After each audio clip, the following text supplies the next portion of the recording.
city was giving some money from what they call the CARES Act funding. And Hooper City, the first round of this money is $265,989 to be used towards COVID-19 prevention, or they're also targeting businesses that have mandatory closures or have really had loss of revenue because of this. So the county had a Zoom meeting tonight. Right out of the gate they said too that, you know, in the last 24 hours we've had 3 times the cases that they anticipated. There have been 40 new cases in Weaver County just in the last 24 hours. So they're concerned about that. But when it comes to this money, it has to be tracked really close. So what the county has done, and if you'll just, let me just have you write down 2 numbers, or at least remember them. So for Hooper, we had $265,989. And you know what businesses we have here? In Riverdale, for example, they have, and that amount of money was based on population. Riverdale has less population than Hooper, so they only received $261,427.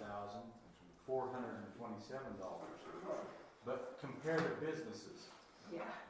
So what the county is recommending is that cities like Hooper and some of the surrounding areas that may not have a lot of business, if we would be willing to move 90% of our money to the county and we would keep 10% of the money, they'll do all the tracking and they'll do it on a county-wide basis rather than by city. And we would keep 10% of the money, which is still $26,000. I'm sure they would track it for 90% of this. Well, okay, but this is just the first round. See, Hooper's really... Is it contingent on every city agreeing, or no, it's just... city by city. If we don't respond by Tuesday at 5 o'clock, they will think that we're not going to participate. And if we don't give it to the county and we don't spend it, we just have to turn it back. It will automatically pretty much go to them anyway, from what I understand. Can we even feasibly spend $265,000? So wait a minute. Well, if you Not think for the purposes designed. Right. right. Is the purpose for COVID relief though for businesses that have struggled? Because we have a whole lot of business licenses and mom and pop businesses around in our community that I guarantee didn't qualify for the Small Business CARES Act, because I know multiple people that applied for it and didn't get it. My company got it, but there's a lot of, if you run a hair salon out of your house, you didn't get it. You run a whatever out of your house, you didn't get it. So can we use it to help those individuals? Yeah, it would be hard. We're not set up to monitor and track those type of grant applications. Where the county, they're more apt to be able to let people like that. Is that the plan? I believe that's a plan.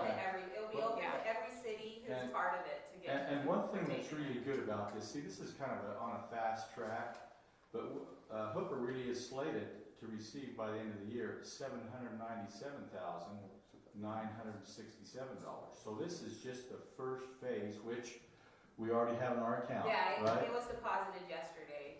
So that, I don't know so- how so we could probably get a little better prepared for the second round if we see there's a need.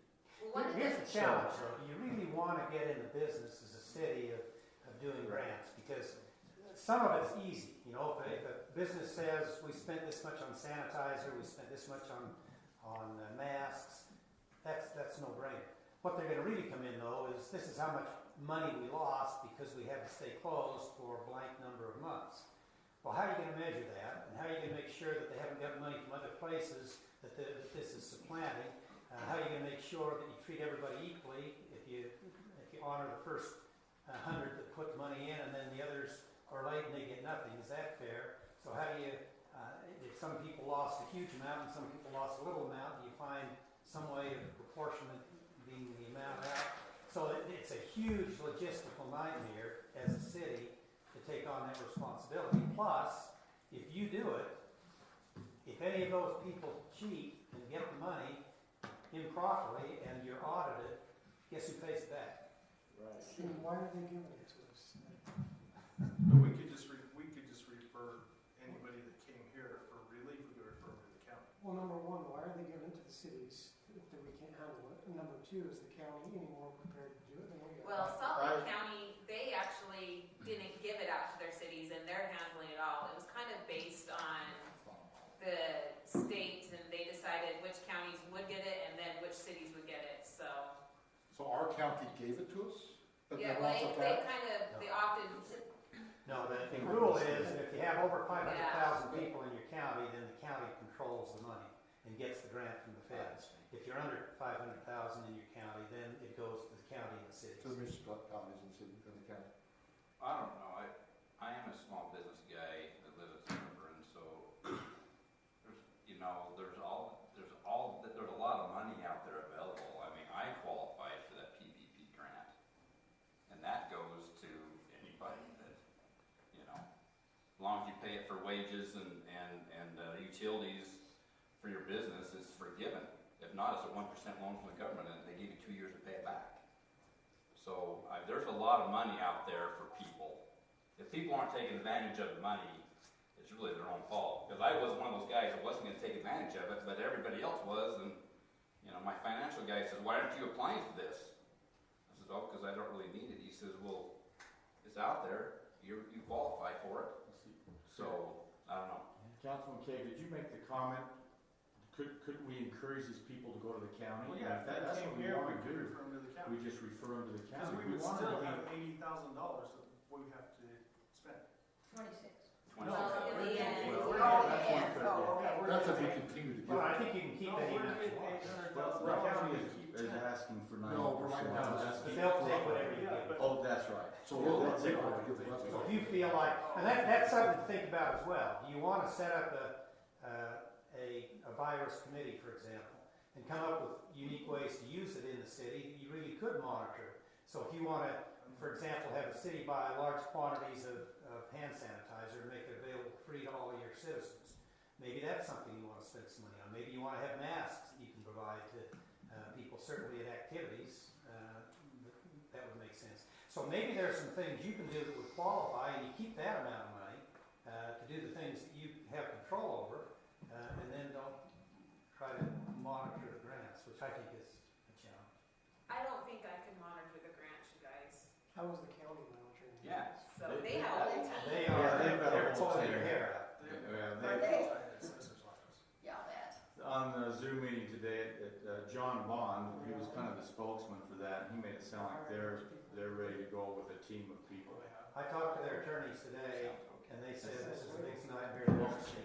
All right. So if we did 90, if we gave back 90% and then maybe determined when the second round comes, If you need me. maybe had what our need was, then we could say, no, you know, we want to keep 25% or something like Sure. that.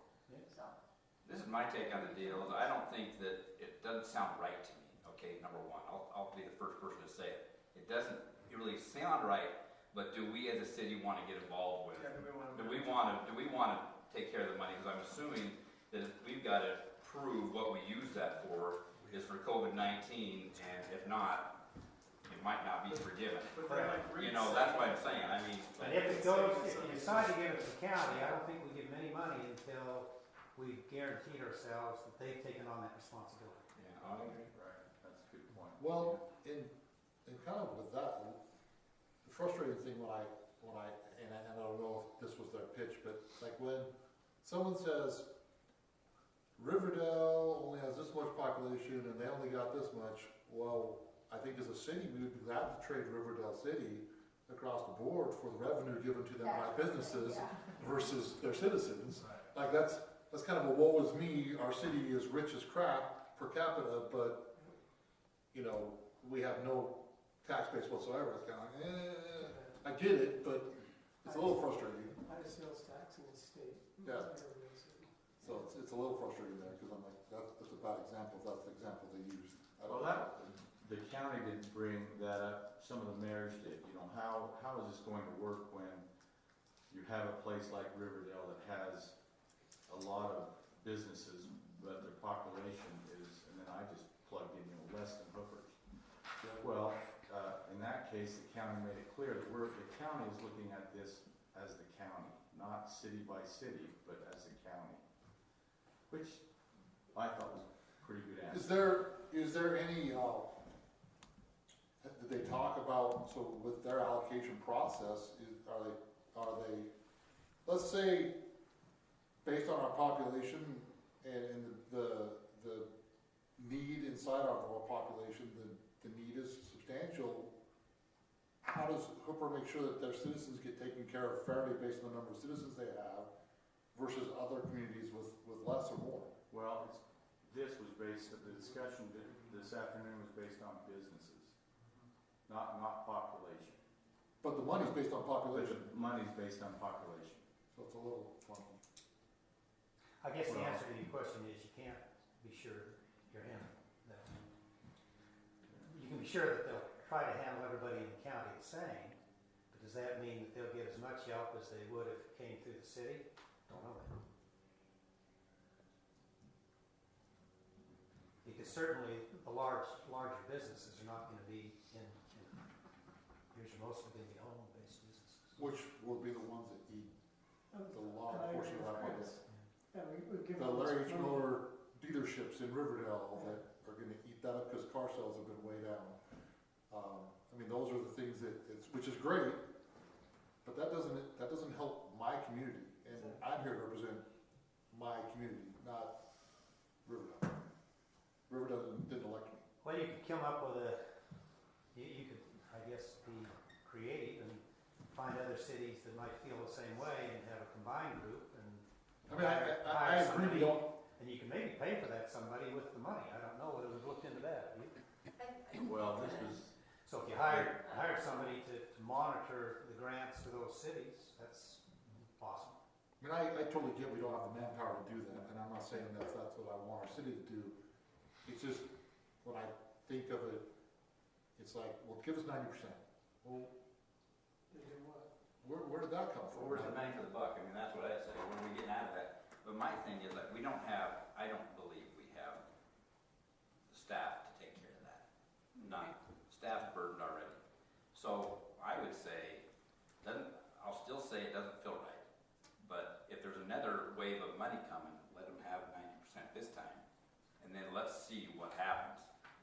By that time, the other thing is I don't like to be rushed on a decision. I feel like, okay, this happened Tuesday, you don't make a decision, then it's all gonna go to them anyway. It's like, well, just a second. Well, that's not true. This Because we is all a contract issue, and if you wanna give them 50%, they can say no, I guess, but I don't think they will. Yeah, I'm just still saying it only gives us a few days to actually even come up with some sort of way that we're gonna take care of this. You know what I'm saying? This isn't a lot of time. I think you could tell them that you need more time, right? One meeting. Mayor, what do you think? they actually said in the meeting, if we don't report by 5 o'clock Tuesday afternoon, they'll just consider that we want to keep the money. Well, you can report and say we haven't had time to decide. Yeah, well, we could do that. So that's my So, thing is, let's see- I'm see not what opposed. So how do we distribute Those are- it to That's businesses? totally their artificial. There's a platform. That's right, it's totally artificial. Because people are Well, one of applying the for things too, you have to make sure that they didn't get benefit from the county too, so Well, we have to be able to my track concern different counties and they're not gonna be Hooper and county. I Correct. still believe that there's a lot of Yeah, duplication could be a serious problem on this. Yeah. that did not get relief. Oh, I know there is. If you have a substantial business, most likely, yeah, you got a tax guy or whatever, but there are a lot of little businesses. Well, you have to be an S corp, you have to pay yourself a salary, because there's no way to cook on a PPP unless you do. I was an S corp, and so I actually pay myself a salary. So your corporation's So I actually can get the money, but you have to have employees you can pay that to, where it's not forgiven, but it's only 1%. You have people that pay it, 1% money. We got the money We got off the yesterday. phone So, at, I mean, if you need the money, I'm just saying, there's so much money. There's so Well, much money. 1% is cheap, but 1% is still paid back versus forgiven. You have to pay all that versus it's all. Forgiven, right? That's a different, like I borrow. I guess if you ask questions on Monday. I'm just saying, I think It's it's cheap, but I don't like to get pushed, I feel like So, It's kind I- of Well, no, I'm not opposed to- you can call and ask questions. like you say, doing something with this money and give it to them, because I don't have a better plan, I but just think until we see a plan from the county to actually distribute it, I say no. because we can give them that money down the road. How do we trust them that they're You gonna can be pretty sure they're never gonna turn your money away. Well, yeah, but what are they gonna do with it? They don't even tell us what they're gonna do with it, or how they're gonna distribute it. Well, there are guidelines, a whole, Yeah, there's Sure. guys. there's a bunch of guidelines of what they can and can't use it for.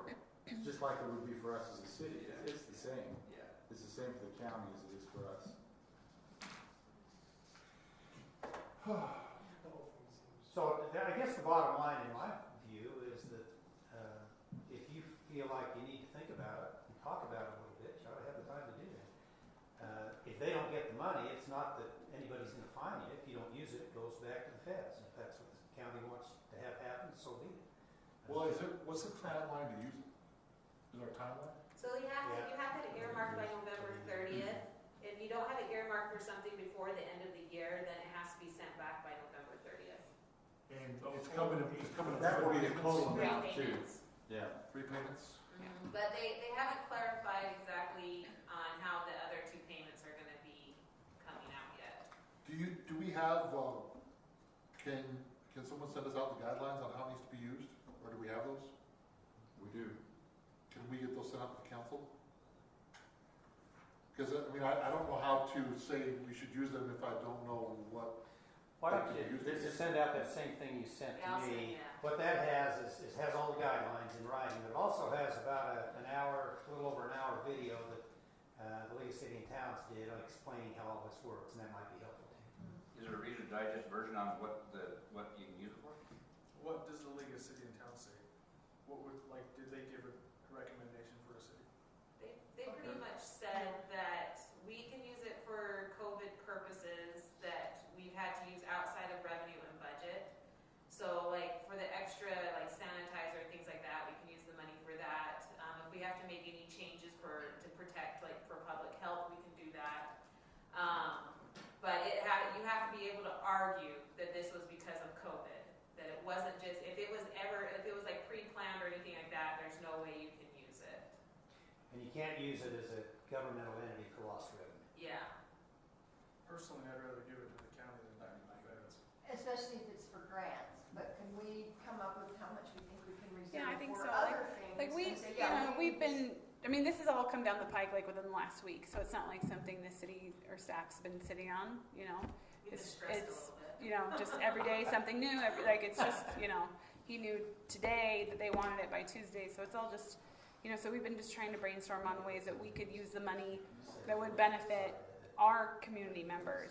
Like Rita had said, like putting together like small little little care packages that have like, you know, hand sanitizer, masks, making sure every family in Hooper City, Yeah, that'd be huge. you know, making sure every family in Hooper City at least has like the basic essentials and that they understand how they can protect themselves from COVID. You know, it's hard because we've seen a huge spike in cases, and I don't know if it's going to get worse and there's going to be, you know, more people who need assistance. But like right now for us in our city, there aren't even that many people like on utility shut off. I had two that were people even- on shut-offs that called to say that they were hardship from COVID, and those ones I just said, okay, just keep in touch with me, Yeah. but only two out of everything. But even so- then, how do we legally and accurately take in that information and evaluate those, like to make sure that we're compliant in every way? So that's a little scary for the city to take on that. If we tell everybody there's $300,000 here for grabs, everybody's gonna have hardship. Yeah. And then, you know, so we thought we could definitely Yeah, if two people get it, the whole community's gonna know what's gonna be. manage.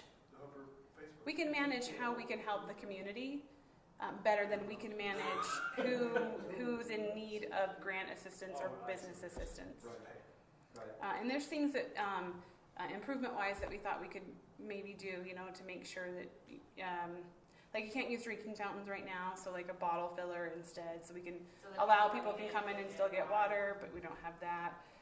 So maybe some updates to this space so that we can actually all be 6 feet apart to maintain that. The front desk, you know, we can have some plexiglass up there, so maybe some upgrades to that to make sure. Gate is kind of hard, right? You know, so just some basic city improvements that we could do to help prevent the spread of COVID just within our office. And then the majority, even at our heart's content, I don't think we could ever spend the allotted money that we were given. But I think to use it in ways to help the community, we're better managed to use them like that than we are through grants. And especially, we're better than the county managing something like that. Right. Yeah. So I guess can we ask for, Some time. like I say, That's what yeah, we want to do. and say we're not sure what number we wanna reserve for our city. Let's see, but if we get, it's $26,000, because this is like a 3-payment program, right? Yeah, Is that what it's gonna be? yeah. My proposal would be, is 26, just throwing some ideas out, is $26,000 until the next payment comes, or is that enough to do what we're talking about with the city? I'm not. I don't know. Right. So we haven't had enough time to. You know, if your thoughts are to get care packages to the households in Hooper. And we would have to be a little careful of that, because Yeah. if they can afford to do that themselves, I mean, if they really can't afford to get their own hand sanitizer, and then how do we show that? I think if it's clearly COVID related like that, doesn't matter. Yeah. And It then can just be like that- free. Because it'd be preventative. I mean, you're trying Yeah. to create a preventative, healthy community, right? So, Yeah. antiseptic, pack wipes. Yeah. Like informational flyers. Yeah. Yeah, just You on know- the discussion though, if someone can afford it, they would, and they really are conscientious of this, they'll go out and buy it. So even if you provided it for a family that could afford it, they probably won't use it anyway, because they would have had it anyway. That's just some of the discussion, but yeah, that's just kind of one of the type of argument we would be faced with, So, but defending what we're doing. the argument I would give to that, having been one that has to go out every morning almost weekly to go buy disinfectant for their company, is that, first of all, most people can't even access it if it is available. And so even if you have the means or the money to do it, it's really hard to get. And then secondly, if people on this side that are very extreme trying to stay away from and social distance, they don't want to have to go out to get that stuff, so they're going without. So if the city has it at a safe drop, I think that Plus, I don't think we should get in the process of making decisions as who can afford it and who can't afford it, because Yeah, everybody's no. logic and reasoning is different. whether it's an affording or whether it's a going out in public or whether it's like, to me, it's, It would be deciding like we want to. If it was something you felt like we could. It was within the limits to spend the money on whatever projects that you guys decided, and it would just be like us procuring those items and then giving them away, distributing them. yeah. distributing them. Yeah. Like, I mean, I think I totally like that direction.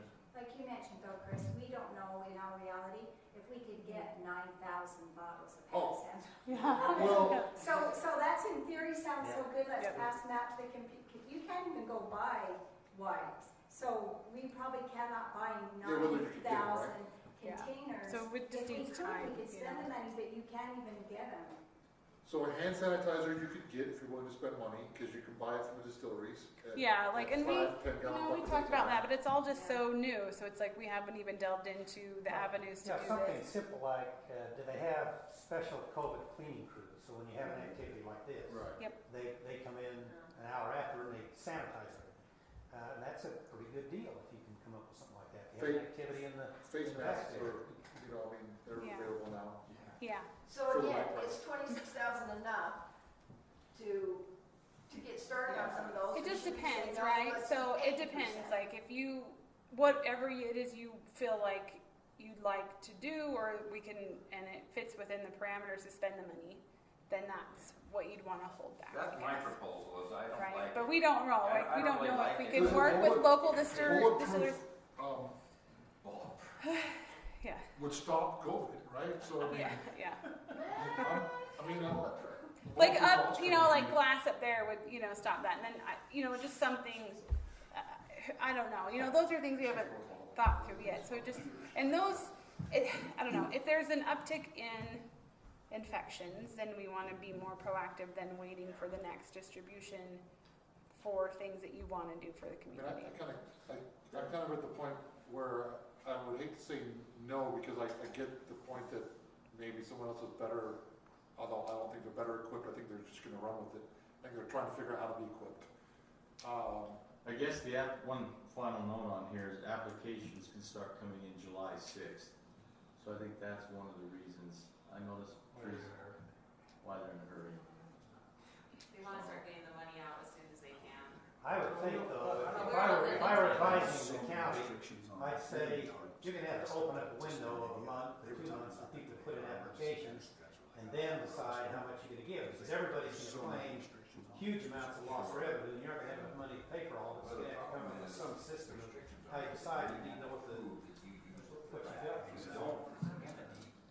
So how are we gonna advertise this application?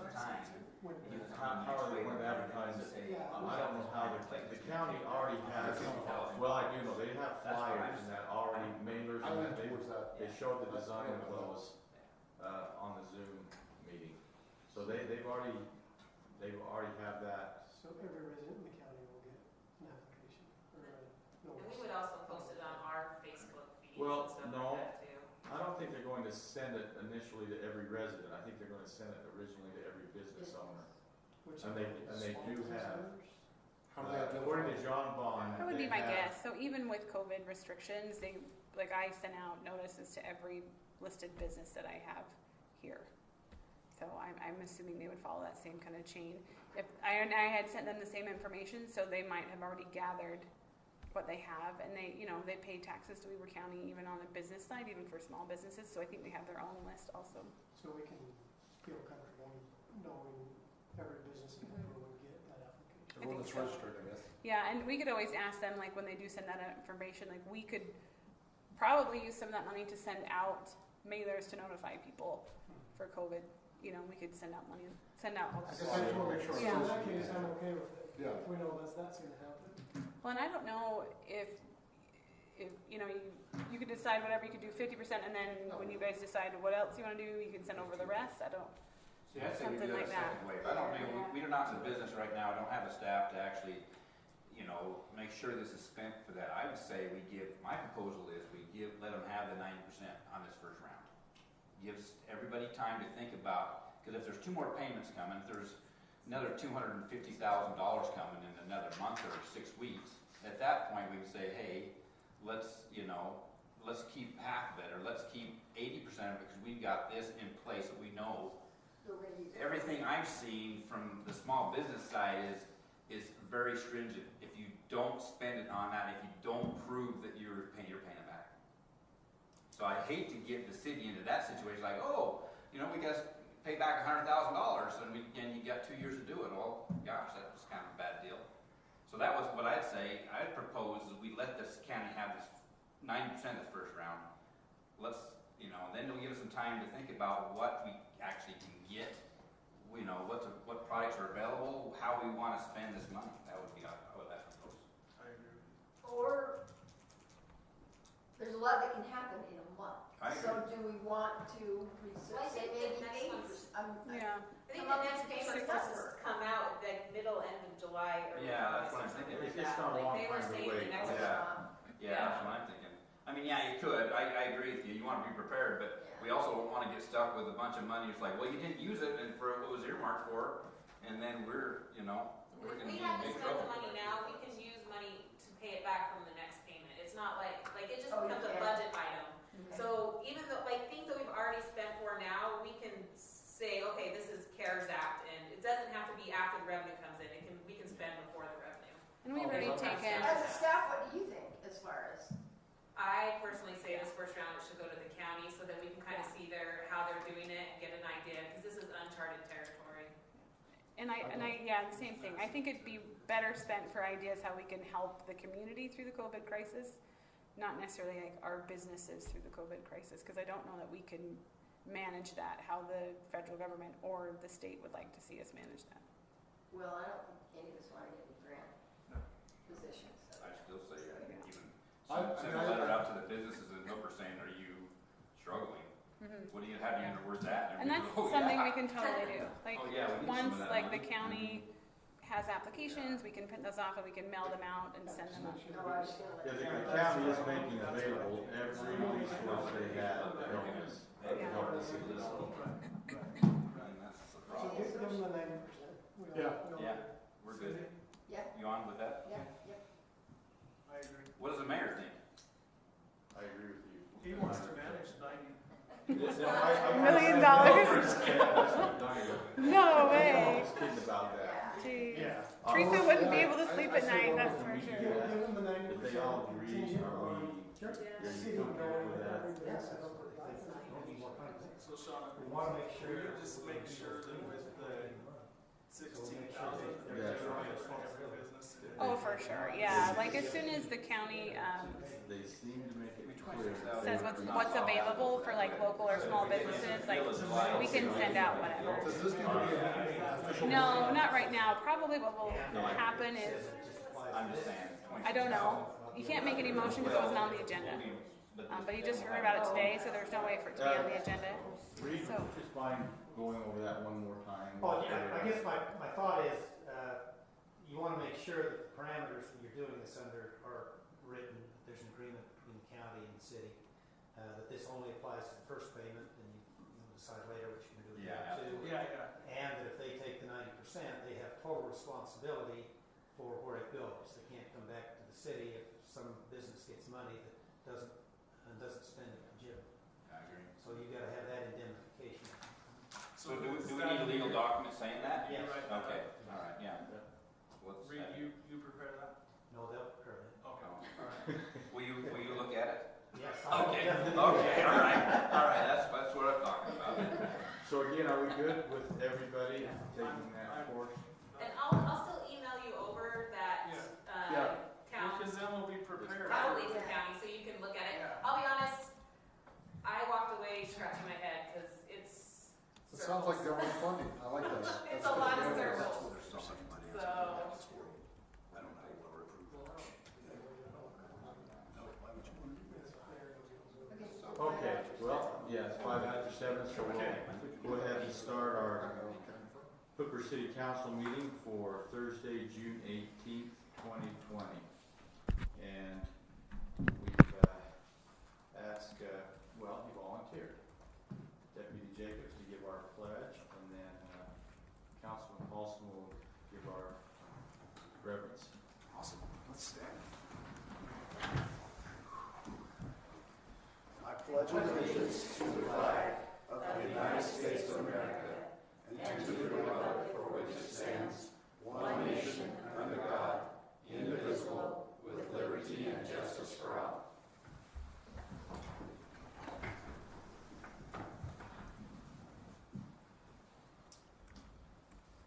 Our dear kind Heavenly Father, we are grateful to be able to gather this evening as citizens of Hooper City and leaders of the city, and ask that that would bless our city and bless us as we try to make decisions to serve the people of this community, that we do so with their best intentions in mind, and that we make correct decisions.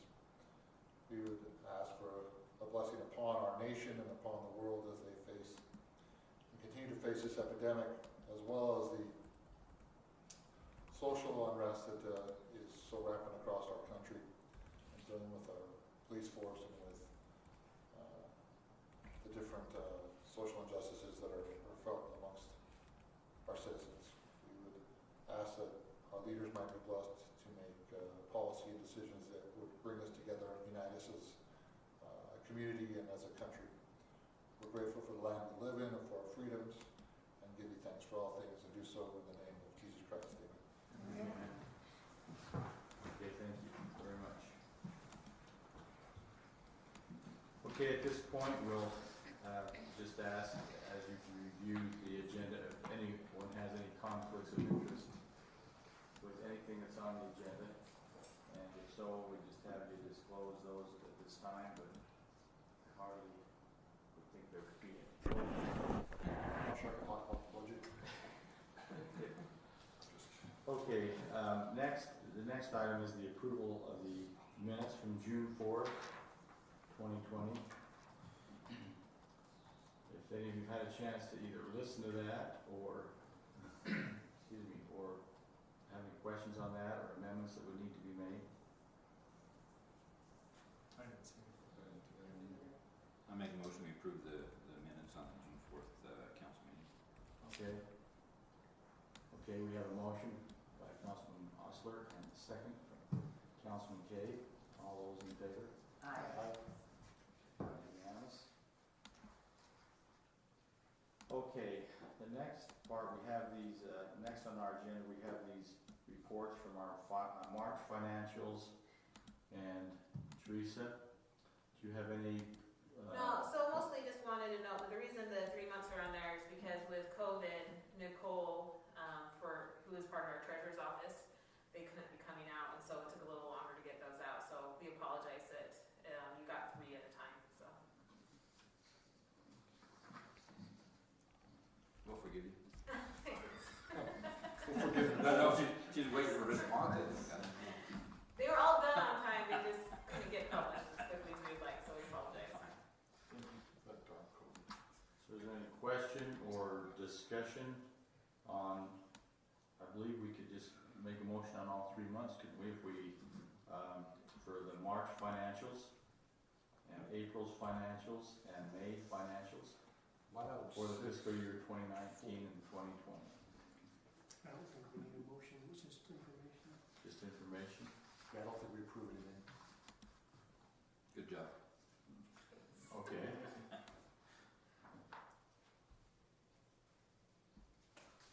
Okay, at this point then, after the review of the financials, and everyone felt okay about those, we'll have a citizen's comment, if there's anyone who would open up for citizen's comment, if there are any. Okay, seeing none, we'll close the citizen's comments, and next item on the city business is a discussion on the updates to Hooper City personnel policy and procedures. So we'll invite Teresa to come up and review that with us.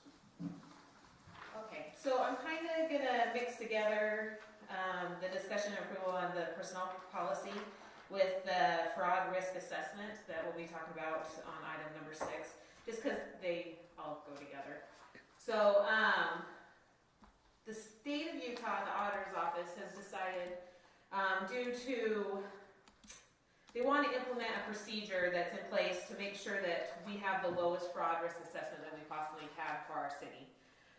Back in 2016, the Office of the State Auditor received over 20 formal complaints of fraud or abuse by local government officials. The office was also aware of many other internal investigations performed by local governments of their own officials and employees.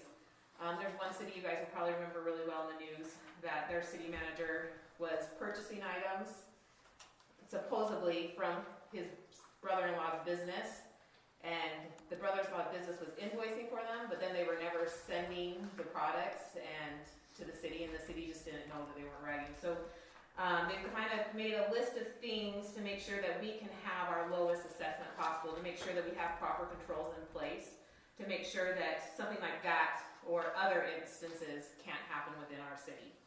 So I spent the last couple, 3-4 months with Shauna and stuff going over what things we already had in place and what things we kind of needed to fix.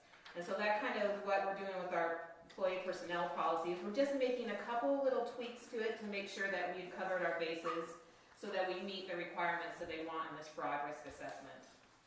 So if you look at the personnel policy, there's 2 changes I made in there. The first one is conflicts of interest. We've never really required our employees to declare any conflicts of interest, and so part of the fraud risk assessment is they want that declared every single year, kind of the same as you guys have to do. We're doing the same thing for our employees. So each one of our employees has now filled out a conflicts of interest disclosure statement that pretty much shows that they have any, which none of our employees did, just if you want for general reference. We weren't shocked by that, but they didn't. And so, but we had to put into our personnel policy that they have to fill that out every single year. And that if they do acquire a conflict of interest, that they will report it to either the mayor or the city recorder as soon as they possibly can. So we have that one in there. And then the other change we made was to 17.13 in the personnel policy. And it's the reporting of fraud and abuse. We always kind of just had a general understanding of how it was done, but we needed to get it into writing. So with the reporting of fraud and abuse, it pretty much gives a whole laid out plan of how we expect it to be reported and how they can go about reporting that. And then it gives us our fraud hotline, which is actually going to be posted on our website. And that's going to go to Ryan Child. He is a partner in Child and Richards, which they do our treasurer's office, but he's not supervised by anybody that touches our stuff. And so he has, what's the word I'm looking for? He's not going to be able to be swayed to change anything. Unbiased? Yeah, he'll be unbiased, thank you. So that will also be posted on our city website, and it's in our personnel policy. And then with it being posted on our city website, we'll have a full layout of how somebody does report fraud, and it has a whole thing they can fill out so that it can be recorded. And that will just give our citizens and our employees an easier way of feeling comfortable if they feel that something needs to be reported that way. Are there any questions on the personnel policy changes? Well, a couple of the thoughts. It talks about using the human resource department for the city. Is there such a thing? Yeah, it's me. So that's why we put something else into place. So it wasn't coming to me since I'm kind of involved in a lot of the stuff. So that's why we've gone outside of the city and gone to Ryan Child to ask to be a unbiased person to have those reported to. If it's something that doesn't involve me, then they should first come to me. Or then next go to the mayor, and then it just kind of, it has a whole line of things. So they first have their immediate supervisor, their department director, city resources, and then the mayor. And then if they still don't feel comfortable with the mayor, then they can go to our hotline and report it to Ryan Child. Okay. So the human resource department is you. Yeah. Okay. So do you feel comfortable doing investigations on complaints that come in on things that have nothing to do with finance? I'm more comfortable in also knowing that there's other people that I can use and have assistance so that it's not something that just one person's looking at. It also says that you will review with the audit committee. Is there such a thing? So you guys are kind of the audit committee. So I don't know if you knew that, but you guys are, the city council is the audit Would it be committee. better just to put city council instead of audit committee? Yeah, well, we're hoping that eventually, because if you look at the fraud risk assessment, one of the things is we are supposed to officially create an audit committee, and we're hoping to kind of take part of the council and then get a financial advisor, because I obviously can't be part of that committee. But we have to figure out how we're going to do that. So that's still something that's in the process, and that's why we left it with the audit committee, so that we didn't have to change it again later when we actually could get a formal audit committee created. If it's a complaint against people in the city, though, who's the best entity in the city to decide whether there's a violation and what the ramifications should be? Pretty much you guys. Yeah. But we have to have a financial person that's on that committee. We don't have that quite figured out yet, so. What does the financial person have to, what's their background have to be? They have to have some financial background. So if any of you guys have one that you haven't told me about, that would make it a lot, make it really good. I worked in accounting and have an MBA, so. So and that might, I have to look into it more. That's the one thing is we didn't have time to really get that into I place. don't And know what that's, finances you I know. I run. City council. so yeah, if you could get Pretty high me, level if you can get me your information so that I can have our treasurer's office look it over. And if because we would really want it to be you guys. But we just needed somebody who had a financial background. But I gotta find out exactly what financial background they're looking for. So if you can actually, email me anything you have so that I can send it over to them, that would be great. So as we were just talking here, maybe you could define that department, as the city council and you as the Okay. human resource person. Just define that in this. So wait, you lost me a little bit. Go back to what I got over here onto this side. So you want the city human resource department and city council, or did you want the audit committee to be audit committee and city council? What were you directing at? When you said the department, what was it called? The human resource department. Head. Define that as the city council. Okay. No, the audit committee would be The audit committee.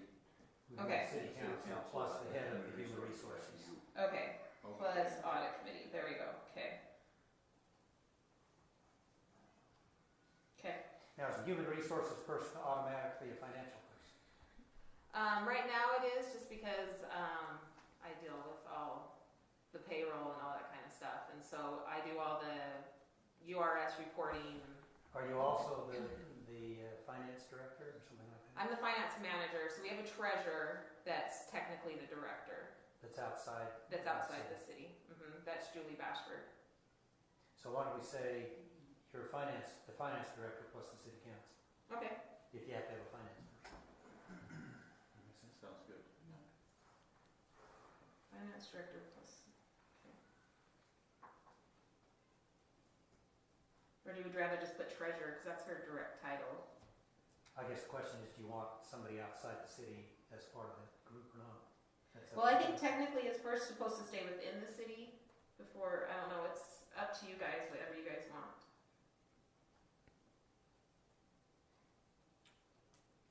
Well, the treasurer would be all these folks plus an outside yeah. person. Yeah. If that's, I guess that's a matter of what the council wants. I would like to see if Chris qualified with his MBA in his financial background. Yeah, if we can do it in-house, that'd be Okay. great, but I don't know how we need to write that. I guess you could write it that the finance committee is the city council, but if there is no finance person on the city council with a financial background, you'd add to that someone to meet that role, something like that. Okay.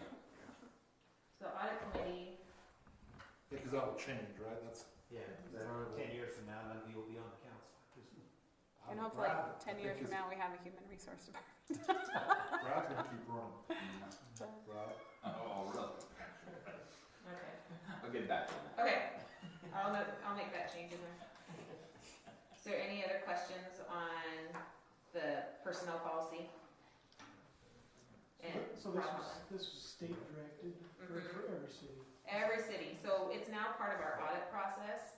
So just like we have to upload our budget and our financials to the state website, we will now have to upload our fraud risk assessment, which I'll go into that next after we get this approved.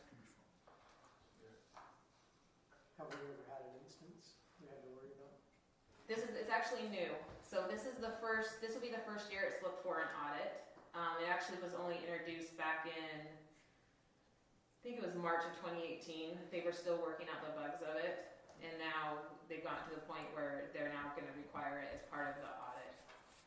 So this will be our first year. So that's why we're getting it, make sure that you guys approve our risk assessment so that we can upload it to the state so we'll be compliant.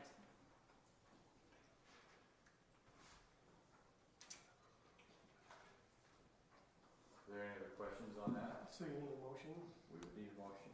I'll make a motion that we approve resolution 2020-05 as we've discussed.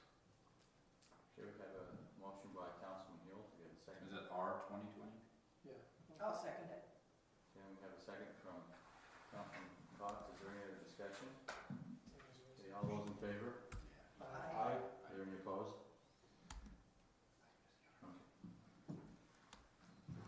Okay, next.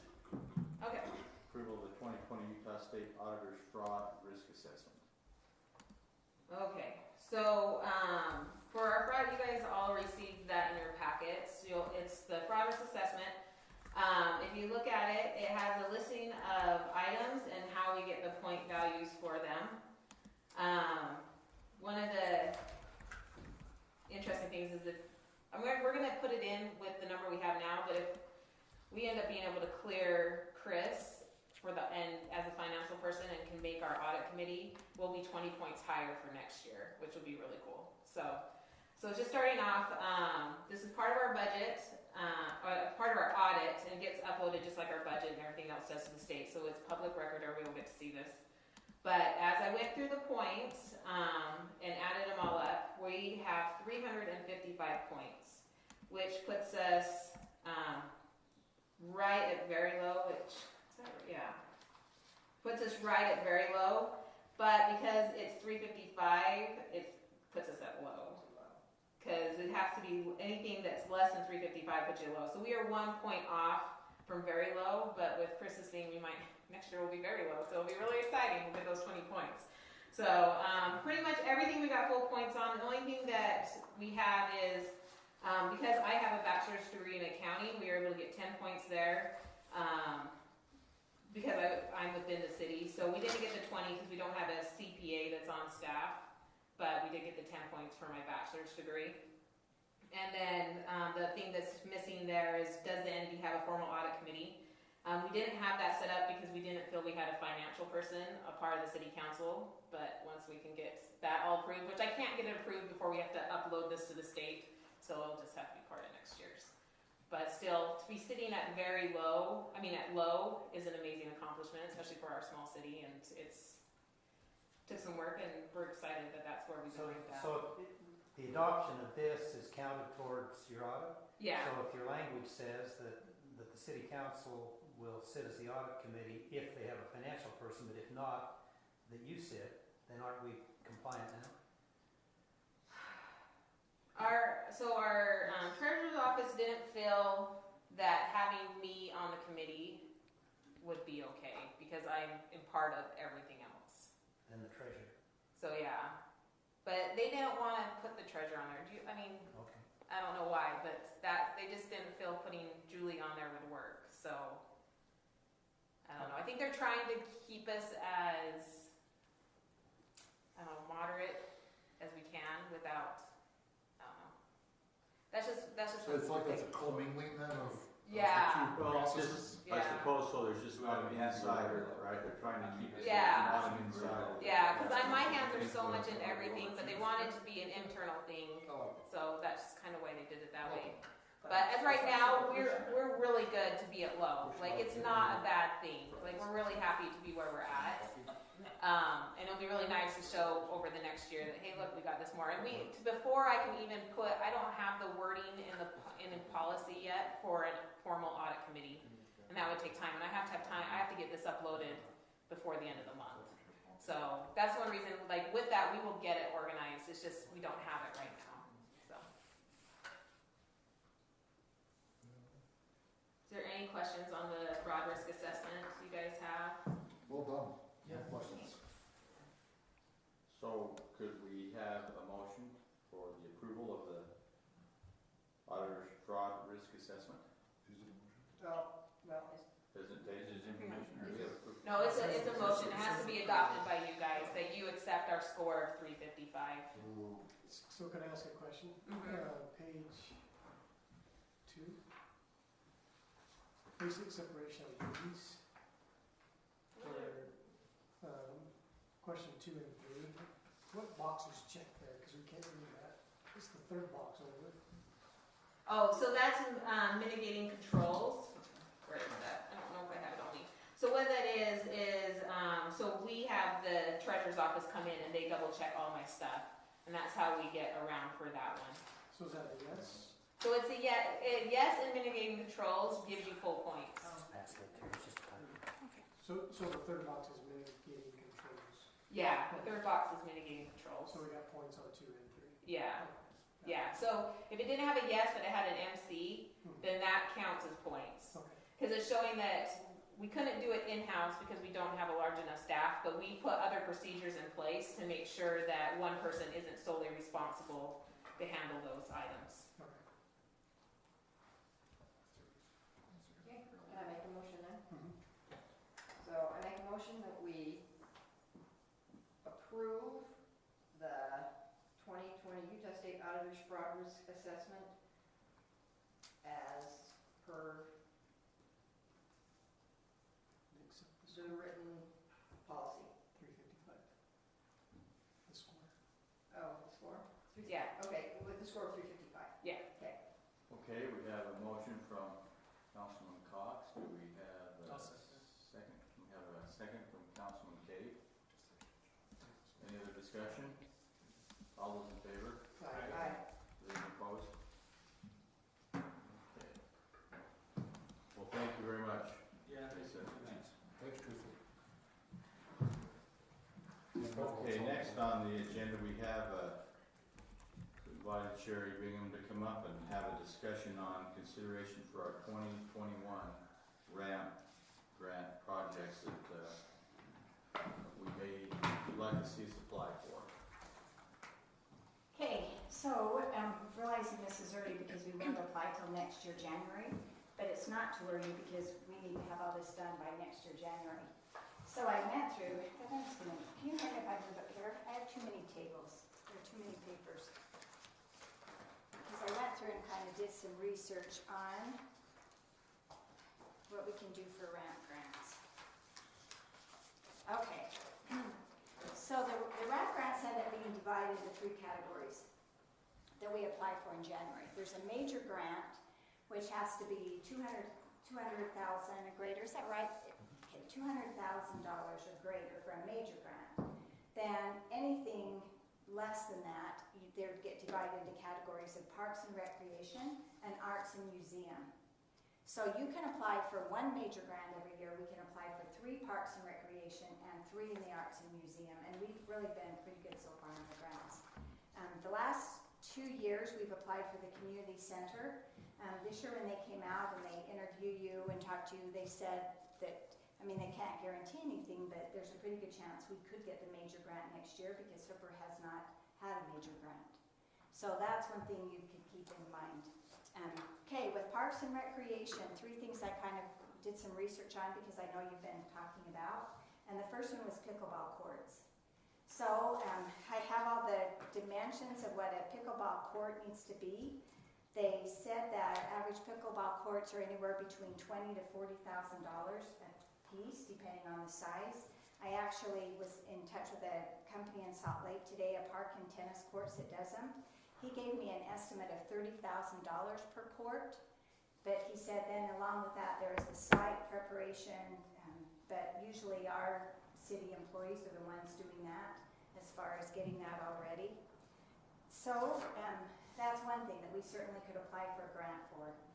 That is something that has been given grants for in the past. West Haven received grants for pickleball courts, and Huntsville received grants for pickleball courts. If you haven't gone over... Did Plain City also?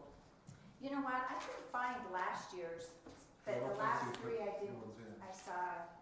So I just could find the last 3 years. I don't know about last year for sure. But I do know that they have really nice ones. It's out at the Smith Park that's out in Far West. Yes. And they received like a 3-phase major grant. They've received a lot of money So from they the park. use that for the whole Forever. pond and all that stuff. Yeah. So, I don't know, pickleball courts, when West Haven received them, they received like $100,000 for their pickleball courts, and I just went by. Are you familiar with where they're at in West Haven? And they have like 8 courts. Yeah, there's 8 courts up there.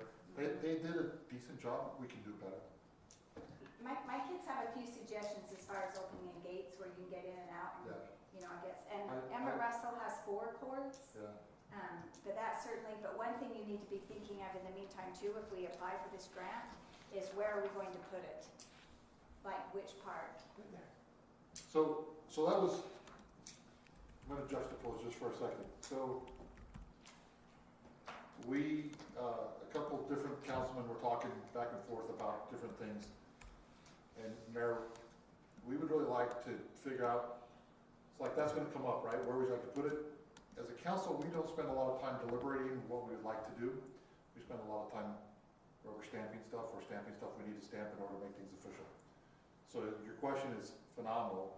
And the people I've talked to one-on-one and back and forth, we would like to make sure that we start taking time in our council meetings to truly orchestrate some things. Because there is a concern, because there is a concern, at least it's my concern with our parks and recreation.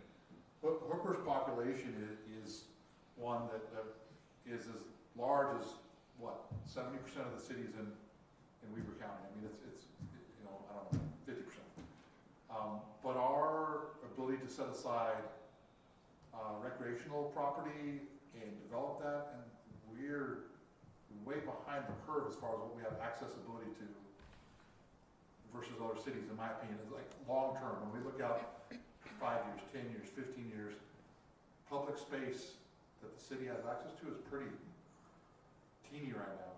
And maybe I'm wrong, but I know we talked about this property over here towards the radio tower. I don't know whatever became of that.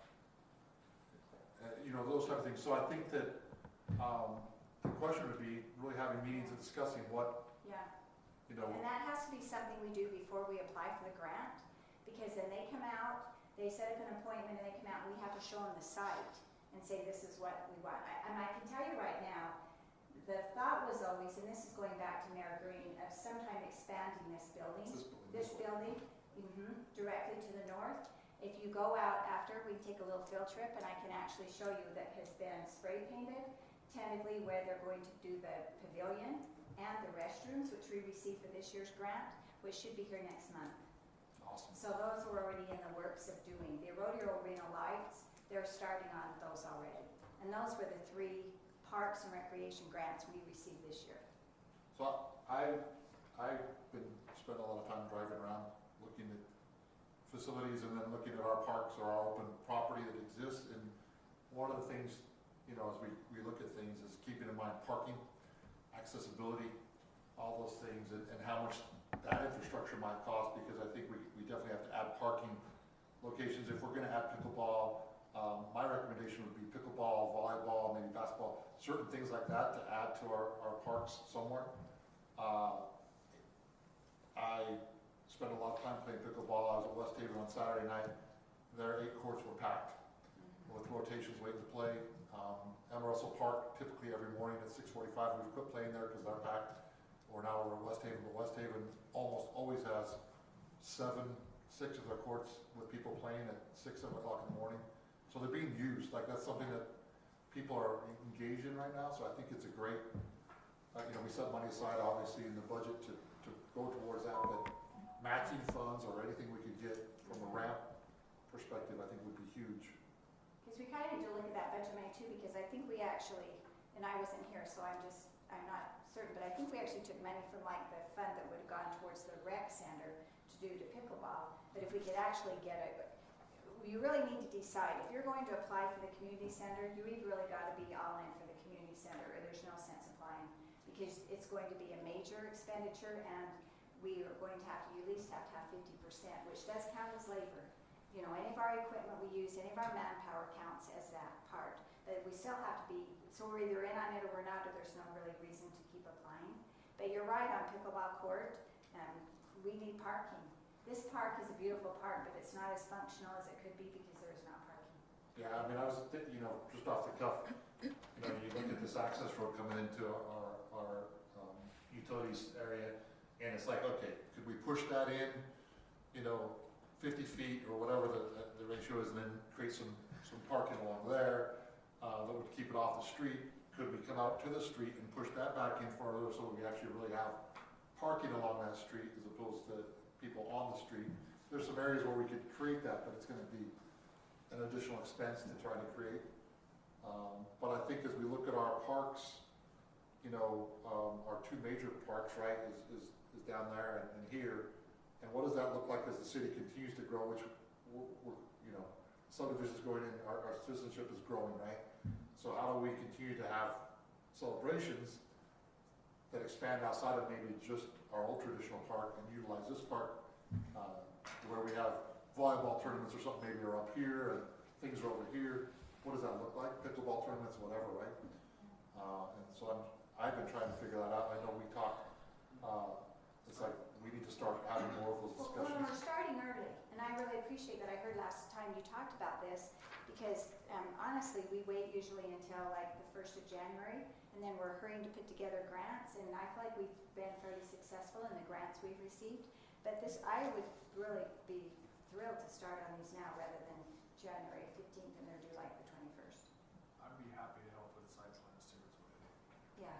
So I can put together some site. But that's something you need to look at, and even like, you know, one other thing we thought I had thought about, if we end up doing the community center down at the other park, and we talked about putting it in that piece of ground that the park owns, just east across, but where the fishing pond is.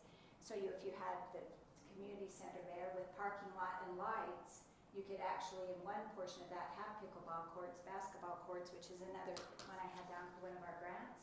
So you could actually be utilizing the same parking lot, the same lights, the same surface, and then have those other things there as well. That's interesting that you say that we talked about that, because my last discussion on that building was that it was going to be right next to the practice arena. east of that. So somebody else has had discussions on this. Oh, yeah, when we applied this year for the community center, we said across the street, which was a real big plus for us because we already own the ground. And so that can count as. Which is no offense to you, but which makes me wonder why the council wasn't in that discussion. So, I'm Yeah. aware. our planning commission was aware. No, it was. That's, I mean, it's awesome. Yeah, It goes back to the fact that sometimes I think, we need to. We and need to, I yeah. agree. It's a lot of work and I certainly appreciate all the help and support we can get. Yeah. that's great. My concern with, so I think from my perspective, why when in our budget meeting this year, we talked about our community center. My last discussion on the community center on the council was in regards to a steel building that we were trying to get through Newport to get some funding, and we were going to put it east of the practice arena at the rodeo grounds of that park. I'm not 100% sold on that type of facility and or structure, and so when I saw an opportunity to upgrade our parks, and these guys were buying into that, to put pickleball courts and basketball courts and stuff, that made me excited, because that, to me, is more usable space than the building that we had previously talked about with Mary Green. Yeah. It sounds like that shifted. Yes, and I could be wrong, but I'm pretty certain I came to a city council meeting when we submitted the grants, and I can show you all the plans that I think we actually showed, that showed the building across the street. And I it was, might not have been here. yeah, and it was that. patterned after Weber, over the county, the Weber County grounds. You know, have you been in their buildings? Yeah, and so where you go in there and they have like basketball, they do the futsal, they do, that was the plan, but I'm That's pretty awesome. certain I came and presented, because I remember bringing all those packets, but anyway, I could be wrong. No, that's fine. I'm excited there's a better plan Yeah, than what plan I remembered. yeah, So, I would be glad I would like to see the new plan, because that's cool. yeah. Anyway, but we have time, so be thinking of this, because, you know, I mean, we say we have time, we're June, but then pretty soon we're in December. So this is something, and if you wanted to spend more time, or have, I don't know how it works, have a separate, I don't know, but, you know, I did a lot of, like, I have a lot of different pictures and information Yeah. on pickleball and how we could do that, and I really, me personally, I would like to see us keep that money allocated for the community center and apply for grants for these. I mean, we still can apply for the grant for the community center, but use these as our park and rec grants. So that's just a thought. Okay, pickleball courts then, okay? That was one of them, so depending on how many you do, about $30,000 a piece.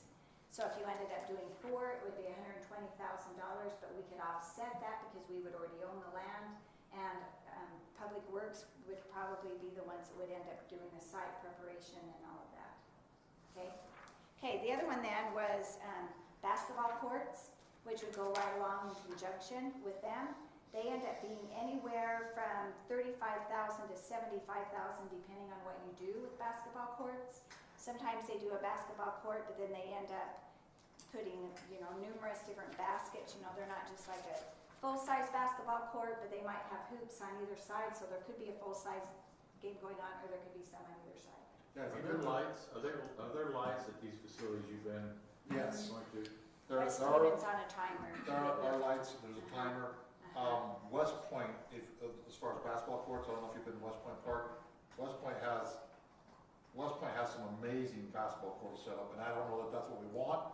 So if you want to look at how basketball courts are set up, and they utilize that a lot for tournaments. They have a lot of outside tournaments for the community. Which park is that? Is that the one? It's down just below 3,000 West, right? But they have those divided up, and they have, I've been there multiple times for really fun tournaments, like they're packed. Yeah. So there's some places to look for sure. And I think certainly with Hooper, we want to first take care of our residents first. You know, I think we want to have something that is large enough that our residents can come and play. You know, we maybe won't ever get a big enough facility to have tournament. I mean, I'm just going to give you a suggestion with baseball out here, because I've also had a conversation of let's take out part of that grass and put in parking, and, you know, anyway. Baseball really, in order to have a really functional baseball facility, is like you see when you go down, is it Clinton that has that big one, or West Point again, with all the lights? No one is going to come here to Hooper and have a baseball tournament because we have 2 fields and there's no lights and they're not really adequate. Oh, yeah. So, but that's something to talk about. You know, we need to look at our space and say, okay, these are the park space we have. What can we really get for our residents that they would end up using the very most, that we can afford as a city, and then end up paying for them in the long run. So, okay. Another thing I thought of is a playground for this park. Kids say this really isn't even a park because it's not a playground. There's not a playground, and playgrounds are anywhere between $50,000 to $100,000, which again I think could be a ramp grant. Because you look through ramp grants, and every single year there are cities that end up getting grants for playgrounds, which would be nice to have a playground here too. So those are kind of three. Oh, Do you know about what it cost at Wildwood? Does anybody remember when that was? Because that was put in with the ramp grant. it was. The Wildwood Park, which has really good parking, great playground. Mm-hmm. No people? No people. Exactly. Yeah, I don't know if you know where that is, but it's a, here in the city. Is that Going by the is that going by the, bottom corner of Wildwood? yes. Mm-hmm. I actually applied for a ramp grant to do a movie in the park series that we could have done at Wildwood Park. I don't know if you remember that or not. It was just one of those 2000 easy grants because I thought maybe then we could introduce the people to that park. Because they don't know, and people don't even know how nice. When we had Spike 150 here, you know, when it was the Transcontinental Celebration, I had so many people say, we had no idea this park was this nice. They had no idea there was all this shade back here. It's back in the very back corner of Wildwood. Mhm. There's like a Tell me pathway how that you goes get back onto to it, Mike right? Schultz's property from the Yeah. east, If you go past the elementary Right. school and right just there. stay, you know, on the south side or stay on the west side, and it's the second turn to the west. Mhm. Well, you'll see it. You'll see the parking lot and stuff. Yeah, Jim Foots. And that's a city facility. It is. I didn't even know that. Mhm. It's It's a a nice really park. I nice see the park. pathway going back when I Yeah. run, but that's about it. Yeah, it's a real nice park and a real nice parking lot. Mhm. Yeah. Was that put in by the city or by the developer? City. Yeah, the It was a- developer donated the ground.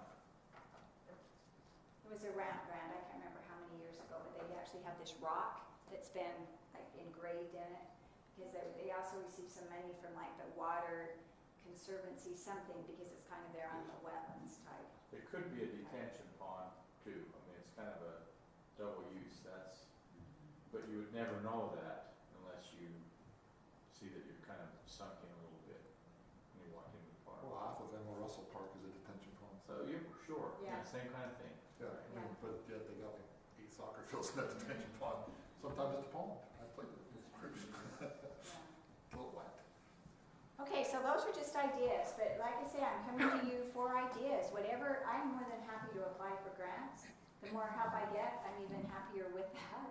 So let me know, because, you know, if we really could, like, if we had a date, we said, okay, by September 1st or October 1st, we are going to decide for sure what ramp grants, then we could be researching and getting them done, you know, anyway. And what about equestrian? I often hear that the rodeo grounds are always busy, always packed, there's not enough room for people to ride horses, blah, blah, blah. Is there a piece of property somewhere we could purchase with a grant to develop a second equestrian facility? Roping arena facility, I mean, any of those things, right? Because, you know, Russell used to be a rodeo grounds. Right. Tons of people went there to ride horses and it went away. And now this is all happening. Yeah, now you got this or West Haven, which is, Yeah. Yeah, and that's it. what's it called? I know during the day, we were down there today and we saw one horse. So I think at night it's used more. It's free. No one ever reserves it at all during the day. Occasionally we have a 4-H show on Saturday, but most of the time Saturday it's open. It's always open on Sunday. I don't know. I know we've had people call and say, oh, we tried to reserve it, but I don't know that they necessarily are, because very rarely, because I would be usually the one that would be scheduling those. We don't really have to turn away a lot of people. Yes, there are groups that reserve it. Like we have 4-H groups and posse groups that they come in and have it from like 3:30 until 6 o'clock, and then we have adult riding groups that use it from 6:30 until 9 o'clock, and when we get our new lights with a timer, then they could even stay a little bit longer. So I don't, that could be a possibility too. Well, maybe even improve that south arena. Yeah. And it really Mhm. could be nice, if it was, had some improvements. Uh-huh. There's enough room. There's enough room there. Yeah. And maybe some lights even with that With other lights. arena that they could ride in too. So you think our space is adequate with the requests that we get? for- Well, so far, I know when last year we had a disgruntled man that said I went down and couldn't, but he never called back this year, so he either wasn't disgruntled anymore or realized he could ride, you know. During the day, but then during the day people are at work too, but I don't really see, you know. So when I switch gears, back to that idea. Well, but I'm not saying it's a bad idea, I'm just saying that, But let's, we we can could improve, look we've got into it. space down there Yeah. to improve, to Uh-huh. make more, So Yeah. riding something, available. something that's really big right now is parks, or trails, excuse me. People love the trails. I mean, could we use some money to connect our trail system together better? You know, Upper Landing's just kind of an island, and then it goes on to 5500 West, and you have to walk the road to get to the next trail. I Mhm. mean, could we improve our trail system somehow? And that or was grant expand money it? they've gotten in the past. I think most of our trail system was. I don't, it's not generally ramp grant money though, but I think there are other grants that do that. For trails, like it's Mhm. a travel trail. Yeah. A lot of People- grant money goes to trails, Does it? Okay. probably a third of the total. Oh, it does? Okay, see, that's good to know. So certainly, yeah, that's something we could apply for That's too. huge right now with COVID. Mhm. People walk everywhere. Yeah. Everywhere. Yeah, So, I don't know, just an idea. yeah. Yeah, that's a good idea too. Yeah, write that down. Okay. Okay, we'll be thinking. I mean, it's not something we have to decide tonight, but I appreciate you starting to think about it because like you say, it comes sooner than we think. Okay, the other three things then, under arts and museums, this year we applied to get an electronic message board. It's like a marquee out front. We didn't get it, but that's something we could always apply for again because sometimes advertising in Hooper's a little hard. But if we had it right on the corner and someone had a question, they could always drive back by and say, oh yeah, that does start tonight at 8 o'clock. The last 2 years we've received money for our Hooper Tomato Days concert, which is always a good thing to do. We could apply for that again. Okay, another thought I had as I was driving home from Roy, and I don't know how many of you have ever noticed these, but Roy actually received a grant to do these historical markers. Have any of you noticed these? Yeah. Okay, we have every bit as, I like Roy, but we have every bit as much history as Roy does, and I love these. Yeah, those are cool. I know, and this is something they applied for under their arts and museums that I thought that could always, you know, you apply for the ramp grants and all depends, one, on how everything comes together as far as the grant is written, but another, the need and how many people apply. So just because we apply, there's no guarantee we're going to get them, but at least if it's something we really feel better about and we've done a little research on, our chances are probably There better. was a pretty good discussion on that kind of stuff on social media not too long back. Someone said I'm new to the town, I don't even know which side, but they said, is there any historical stuff or things that I should know about in Hooper, right? And I think some people gave some reference, Randy Healy gave some, a list of like 10 things Yeah. you'll see. But those are the type of things that we would, Yeah, most of the stuff that they had said go see they're not marked, no, right? So it'd be like, you have to be from Hooper to know where Sophie's Well is. yeah. If that's a historical site, I mean, you know, but those different things. Most people probably went and did other things at Sophie's Well growing up, but I probably Chris did. Or something like that. You know what, let me look, because I can tell you I was surprised when they received the grant, Roy, it really wasn't that much. I've been here 21 years.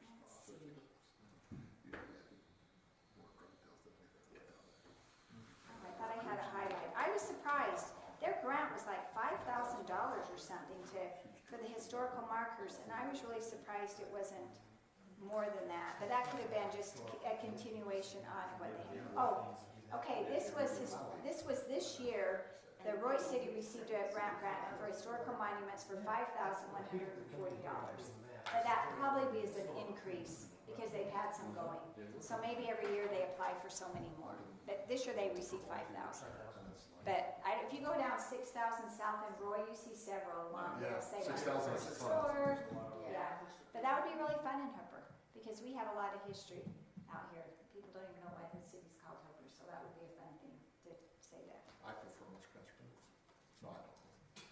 Anyway, those are thoughts, but come up with ideas. Sheriff, Yes. what if, this might be a dumb idea, what if we did a grants committee and have people from the city council, the planning commission, and you, and the mayor? What if we did committees? That would be wonderful. Or a Parks and Trails committee, and take people from planning commission, city council, Yep, and have a committee to help you do this stuff. that would be really good. We do have a section in the general plan, Parks and Trails, specifically Parks and Trails. I mean, we could even use, Because I was on that committee, the original committee, and then I would say it could be a committee outside of planning, planning commission and city council, right? It could be citizens with interest in that. That's what I'm thinking, is involve the citizens. Well, yeah, some we people could that would do be interested in that already. But to get the base committee, Yeah. Yeah. you have 2 people from here, Yeah. 2 people from Yeah. planning commission, and And then staff, The whoever community, wants so to do it. maybe the community is, you know, Yeah, is really excited about those types of things, that's what we want to call. I don't know, They get- that might be a dumb idea. Oh, but that's not a dumb idea at all, That that's gets a great idea. everybody involved that wants to be. Yeah, But then you get buy-in across the board too, so like, put people with passion involved in something. well, and it makes people more aware then, when you go by the little Bowery down at the park and you see that ramp sign, you say, oh yeah, this is, I don't know if you notice, I notice the ramp signs everywhere I go. You go over to West Haven pickleball courts, have you noticed their ramp sign?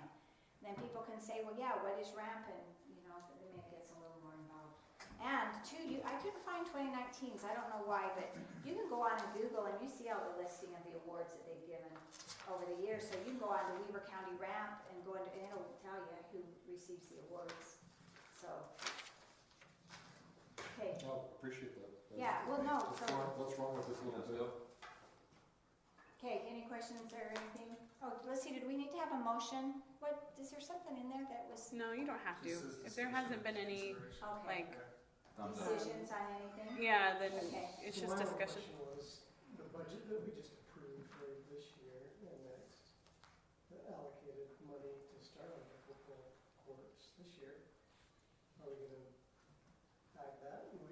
Well, That no, budget No, money is that would for be- this ramp session that she's talking about, that is what that's it's for. actually part of that ramp So session. this would supplement what we. Yeah. That would be our portion. Yeah, because we'd already show that we have money set aside, so we can show some allocation for it when we submit. Because it's the 2021, right, so it's Yeah. June, It's So next July year- 1st to June 30th. So we should get a site plan together, decide where we're gonna put it. and then have all that ready have it for all ready to January. go For this application.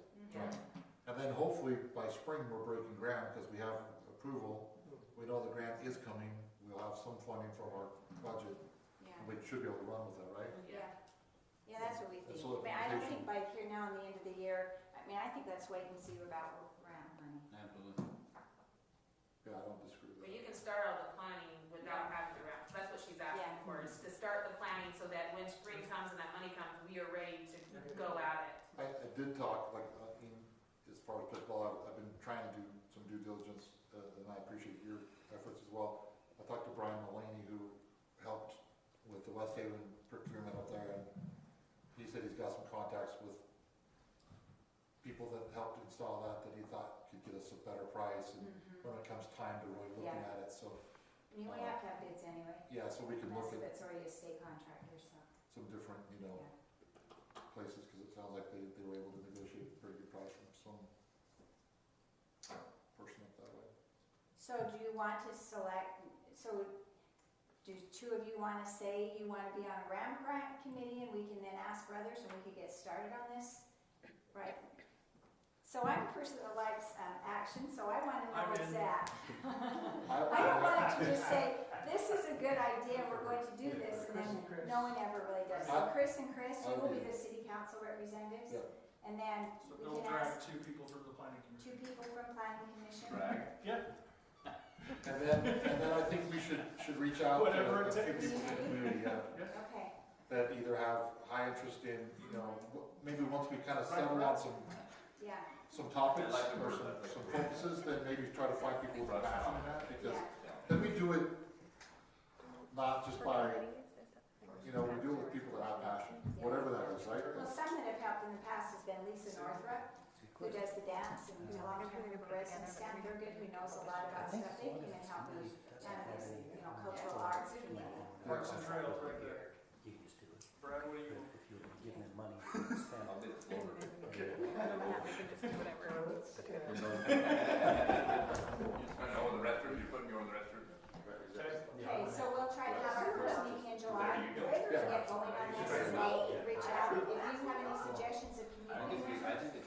a know, good idea. that would, I'm glad you would brought you that like to up. come and help do this, let me know, and I can contact him and see who would want to, because I mean, I think Yeah, I'll talk to a few that's people and see, 'cause I know some people that are like super passionate about Yeah, some of the sporting things, and it's like, I would love for someone that wants to really just, yeah. Well, and I know sometimes we kind of look at this community center, I think it's kind of a pipe dream out there, Walk in and see but that. not this year, because we'll talk about tomato dress here in a minute, but we really could use the facility even for our celebrations. And it would also have indoor pickleball and basketball and volleyball and, you know, right now we're not renting out anything currently, but we're no longer renting out this. So when citizens need somewhere to rent for a wedding reception, we have that room over there, which is not even adequate. It's 50 people. so, once again, because it sounds like there's been lots of conversations that I missed, and that's probably my bad, but one of the concerns back with the rec center was, is it open Access. daily, is it rental, is it, I mean, we talked about all that, but I don't remember, and it sounds like, once again, there was deeper conversations, so you might have already had resolution for a lot of that stuff, Yeah. but I missed the conversation somewhere, so I It would would love have to. to be open for rentals. It would have to be in order to help sustain the building and pay for it. But the question is, so how does the general population, how does it benefit the citizen if the access is only for rental? Well, not only for rentals. But who's Well, gonna manage? there's city events, I mean, obviously. But who, is someone gonna be there to take people to, hey, I wanna play at 7 o'clock tomorrow morning, is that gonna be available? I mean, those, We those would are end up discussions having to probably hire somebody to be over the rec center. yeah, there's a discussion that has to be Yeah, had by that, a little deeper maybe. Committee. yeah. There really would have to be, because it would have to be something that was open. Right now, we have been very fortunate, and we continue to be very fortunate, that the LDS Church has allowed us to use their church buildings, and people go down there and play basketball. Well, that may not always be the case, which it hasn't been since we've all been with this COVID, but sometimes Hooper needs to be a little bit self-sufficient independently on their own without depending always on someone using someone else's facility. And they always let us, but there's, you know, a little lengthy of a process to apply to use the church buildings through the church, the insurance and everything, and it would be nice to have our own facility. How difficult is it, to access like school buildings and that as far as from the city? Is that a difficult thing? We haven't had a lot of really good luck yet, but we don't really have any that are, there's not a gym. Right. I mean, I know that So- Freedom and Hooper are what they are, but I just wondered if there's coordination ever between the school district and the city. The school district allows West Haven Recreation Program to use their buildings for their rec program, because West Haven also doesn't have a gym. Besides Roy, nobody out here has gyms. That was just something we've just never done. We But told them there's not really a school we would even go to ask for anything, because I don't know what we would even ask would them you to. use it there? No. So, Because it's really not big enough to do anything with anyway. Like when the schools have programs, they go somewhere else. The dance studio has recitals, they go somewhere else. Well, maybe if we had a facility, they wouldn't. Right. But we don't. So a lot of those questions, Chris, I don't know, because we've never had an option to give anywhere else. And I don't know, Hooper School's been small, I don't know what you'd really yes. do in it. And Freedom's is less than Hooper, so, yeah. Okay, so committees I can call and then we'll get going on this. Okay, and be thinking of ideas. Okay, I wrote your names down, Hank. Okay. Mine's in ink too. Okay. okay. Mine's in my mind and I won't forget. I don't sleep at night, your mind and your name will be there. Okay. Okay, so are we done with that? And that would be the elephant in the room. Okay. No, this is a good elephant. Okay. Okay, so let me just, I'll just start with the Next on the criteria. agenda item, we're gonna be talking about Hooper Tomato Days. Okay. She just jumped right to it. She did right after. Yeah, that's all my other stuff I have. Okay, so with a lot of consideration, I'll give you what I've kind of found and what my suggestions are to you, and this is up to City Council. So I just want you to know, whatever you vote on tonight, I will really be fine with it. You know how I am, and I like a really good party, but this has to be a concern for the whole community. So whatever we decide, and granted, things may change for the better or worse between now and September, we don't know, but we really do have to make a decision, because planning has to go into this. So I'll tell you, bottom line, what I came up with, a modified, is what I'm calling it, modified Hoover Tomato Days. Okay, I was on the phone with the Director of Environmental Health from Weber County yesterday. And yes, you can have events. They are not issuing mass gathering permits, so you can have an event. Weber County is allowing you to have an event with less than 1,000, so you can have 999. The state is allowing you to have an event of 6,000 if it's outside, but Weber County is not. So maybe it'll change between now and then, but I think, I'll tell you what I've kind of planned, and then we'll just go from there. They have this COVID-19 event planning template. So I'll tell you what events I kind of came up with that I think realistically we can do, and how it'll fit in with all this. Normally we have like a whole 3-day page of the schedule, and you know, by the time you go through it and you see everything we have for Tomato Days, we have 3 full pages. There is no way possible we can do this, because we generally have about 8,000 people at our celebration, and it is impossible to have that many people in the park at the same time. Number one, we can't get a mass gathering permit, and there is absolutely no way we can control the crowd or social distance. And one of the other criterias that right now they're requiring, which may change, but people have to fill out some kind of, because we cannot check temperatures, which they agree that's not even feasible, but there has to be some kind of symptom checking. So like a form or something they fill out, like when you go to the doctor now and they ask you, have you had any of these symptoms? Okay, so with all that said, I'll tell you some things I think reasonably we can do. No matter what, we're going to disappoint people. So just realize that, and no matter what, I promise you, whatever we have, it'll be really good. And we'll put maximum effort into it, and it'll be really good, so people won't come away saying that was a horrible thing, okay? Okay, so I only came up with 3 days of events that I think are even feasible at all we can do. So I have on Friday, September the 4th, that we could do a family movie night in the park. 2 options with this. Well, then I'll come back and tell you on the amphitheater. So we could have it be a drive-in theater where people drive their cars in and watch a movie in the park, because that way they're in their cars, social distancing. Or another way is for us to get like a grid out. Don't get overwhelmed yet, because we really can do this in the park, and we would have to have them stationed out with X's and say, this is your family spot, and they have to be 6 feet apart from each other. So my thinking with that was to get with Corey, who's really good on his AutoCAD and his grid, and have him make me a grid of the park. I've already talked to some of the staff, the public works guys, about we'd have to have an X, and people would have to pre-say, I'm coming, and this is your spot. When you come, this is where you sit.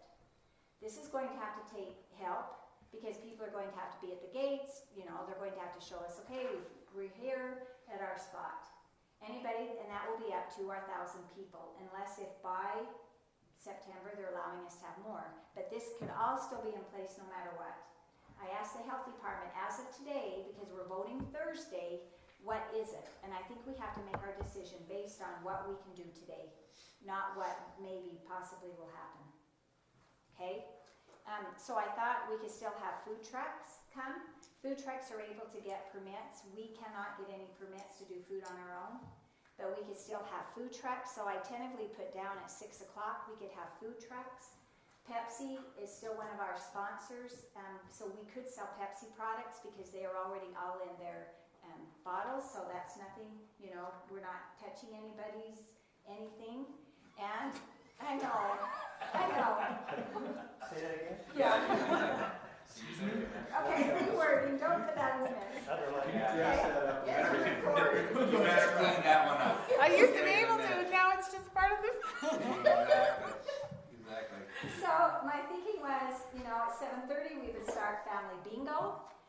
People on their blankets, we could play bingo for an hour. Youth council, I've already talked to them. They could run the prizes over to the people with their masks and gloves on. We start the movie in the park. So either with the grid system or the, parking cars. Okay, that's Friday night. So that's 1,000 people or less. unless it maybe by then they've changed it, but as of We today, have 1,000 people, we say you can't, you're done. then you know what, you're in your car outside the fence. We can't control what people do outside of the park, because then we'll talk about fireworks and it's the same Can you thing. control what they do inside the park, is my question, because No, Not not really. legally. We'll just Yeah. have to have enough people and we'll, it'll have to be, and in a perfect world, you say, look, we have to social distance and if we don't, that we won't even be able to have anything at all. Other places are having somewhat of a celebration, just no one's having their full-blown celebrations, they really aren't. Well, other cities are, do you know that they're still staying Plain close? City is, but I haven't seen their whole plan. Clearfield City's doing a modified celebration. Eagle Mountain is, Spanish Fork is, Linden is. Most celebrations are in July or June and they've already missed them. West Haven, I was on the phone with him yesterday too, and they're still planning on a modified celebration, but they're changing theirs till September. So any that have been prior to that have pretty well been canceled, but we are in September, so. Yeah. Okay, that's the tentative thought for Friday. Saturday then, okay, if we open up these curtains or you go in there, we still have a room full of Easter egg hunt stuff. So I would like to Saturday morning do a hop in the park and give out all our stuff. And we can section it off. We were down, the mayor and I was down at the park today. We put up strings anyway. Kids spread out and they are literally there 5 minutes besides they It's line up. fast. The toughest separation is probably the lining up. Lining up, but we let them line up we always have. Yeah. We've always let them line up all the way around. And we will run string between the two soccer fields that are out in the baseball diamond. So kids can even line up their social 6 feet apart. And we really can spread the kids out. And it really is a matter of 5 minutes. Okay, then Saturday night is the concert in the park with Gentry, which we've already paid a deposit to Gentry. I'm sure if catastrophic things, we've only paid half to them. But again, the concert in the park would be the same thing. People would have to come into the city and say, okay, I want to come to Gentry. And we say, okay, you are on X number 135. You go there and then they'll fill out their little paper that says I don't have COVID and I haven't licked anybody who does or any of those things. And then they, can come in and then fireworks afterwards. Kind of the same thing. We thought we could actually line off around the outside of the park that cars could park in and they could even have a parking spot if they would sooner. If we have excess, then they can be in wherever they are in their cars like people do at fireworks. We have people all over Hooper that are watching fireworks that So we're do not you part limit of. that concert to Hooper residents only? Because once the word gets out, everybody, their dog's gonna wanna come to that. Yeah, because this is one that, It's popular. Gentry's really good. Gentry's popular and most No one activities else have is been shut having it, down I all know. summer, so the demand almost for all these things, somehow you're gonna have to try to Limit it. push it to be Hooper residents, but And they'll actually have to come with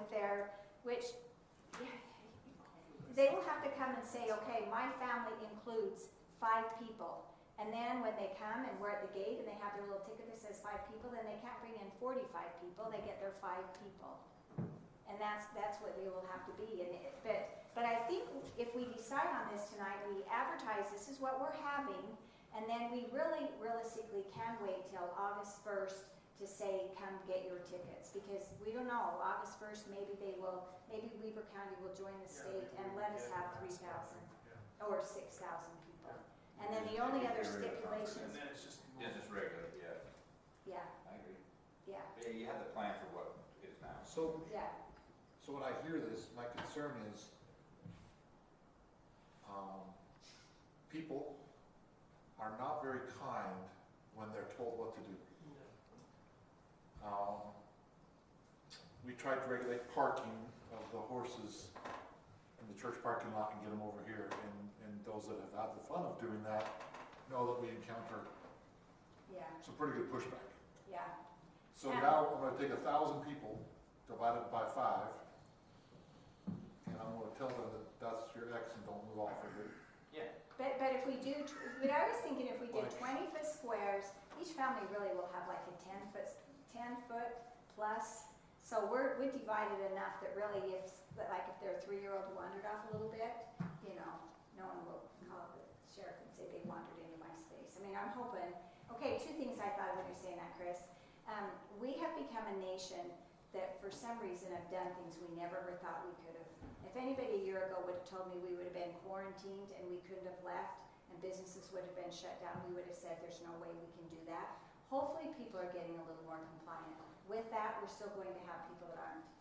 There really is. I mean, my concern right now is people actually are extremely less compliant in every facet of civilization across the country right now than they've been in my lifetime. So when you look at a gathering of a mass group of people, who enforces it? By what authority do you enforce it? Not you. It's not the con, Yeah. Right, so the police force isn't gonna do it, so you put the city council out there and someone says, whatever, then what? Well, What do you- and you know what?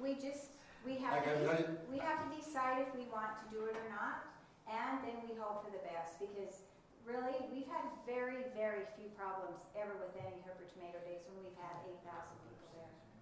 You know, we had a fight one time with flag football, and we got rid of flag football because that men or little boys and beat each other up. So we, you know, so we have to decide. I mean, realistically, you have to figure out if this will or not. Okay, so let's move on then, okay? So that's going on. And we've already paid half the fireworks deposit. These are things we've paid so far. You know, half for gentry, half for fireworks. Okay, Can then, that roll over for you? and it could. I mean, fireworks, I think we could do no matter what. Because then I have another thing I want to talk to you about with that. Okay, then Monday do a car show, and that would be our third event. And do a car show Monday from 10 to 2:30. Oh, and again, have food trucks on Saturday night for the people selling Pepsi products. Our youth council would do that. Car show from 10 with car show awards at 2:30 on Monday. And a car show is pretty easy to monitor because you can park the cars and Well, we don't have, We can stop that. yeah, we can how control. we can go in. And we can have, and I thought too with that, we would have people just pay as they register.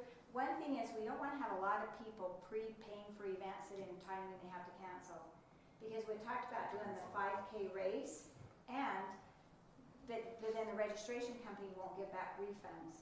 And Teresa doesn't want to have to be giving back refunds to a million different people. Because I have to set up an account every time I send a check back, so that'd be Yeah. a lot of extra accounts. And these things are our expenses. They're not the city's. And like I say, we'll get more people to help register the cars, and they'll come and register. Because then if in the last minute we have to cancel, we don't have anybody's money to give back. So those are the only events. So they're registered and then pay the day.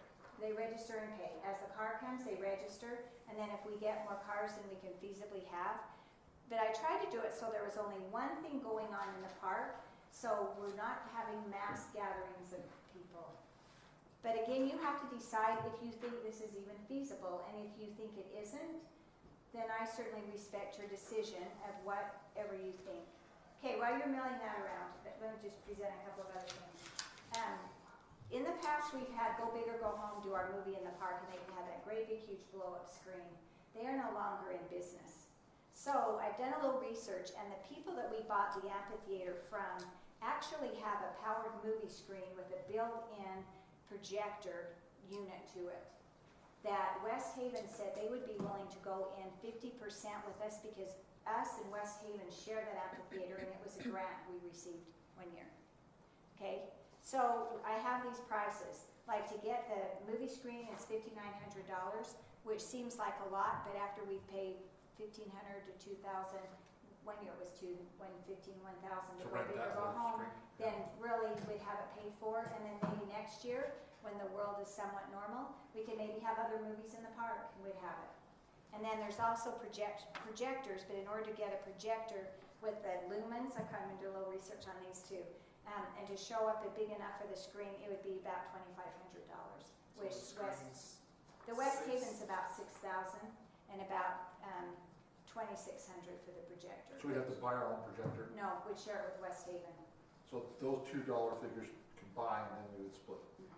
But one thing, along with that, you know, I kind of went through, and I think Cindy brought this up at the last meeting, but I actually went back and traced from 2012, and Hooper Tomato Days, and it's due to a huge amount of people helping, so I am not taking the credit for this. But Hooper Tomato Days, we've really done really pretty good. And from 2012 until last year, we have a profit, so using zero budget money, we have a profit of $103,026.94. So there is money that we probably could buy a projector from last year's. You know, we can't go back 8 years because I don't know where that money is. But last year there was like $34,000 profit. So there should be money, and there is money that could be used on a projector. And that's no brainer for me, you know, you're ready for $2,000, I mean, doesn't take very many years. Well, if we've got the money from Yeah, Tomato Days yeah, sitting I'm there, saying. why not? Well, if we had our own, why not have it more than once a year? Yeah, Yeah. exactly. That's what we thought. What if once a month we did something in the park? Oh, absolutely. Yeah, I If mean, that would we be owned fine. that, that didn't have their maintenance, they want to get their money out anyway. We would, and No, I- West Haven, when I called him and explained all this, he said, it's funny you call me because we were just thinking of the same thing. Because they also utilize Go Big or Go Home, and they said the same thing. Because I thought, do the screen, and maybe we'd each have to buy our own projector, and he said, why not just share the projector? Well, we're fine with that too. Because with the screen comes built in the mount to do the projector. Yeah, oh yeah, it's not brainer for me. Yeah. And what about sound? Is that, So in the past, we've always just had Stan Thurgood do our sound for Tomato Days, but for a movie in the park, otherwise would probably, and so we could probably get sound. How expensive is it to buy sound? I'd like to maybe, No idea. like, I don't know how much sound for a movie It is, can't be more than but a a projector, couple $2,500, grand for $3,000.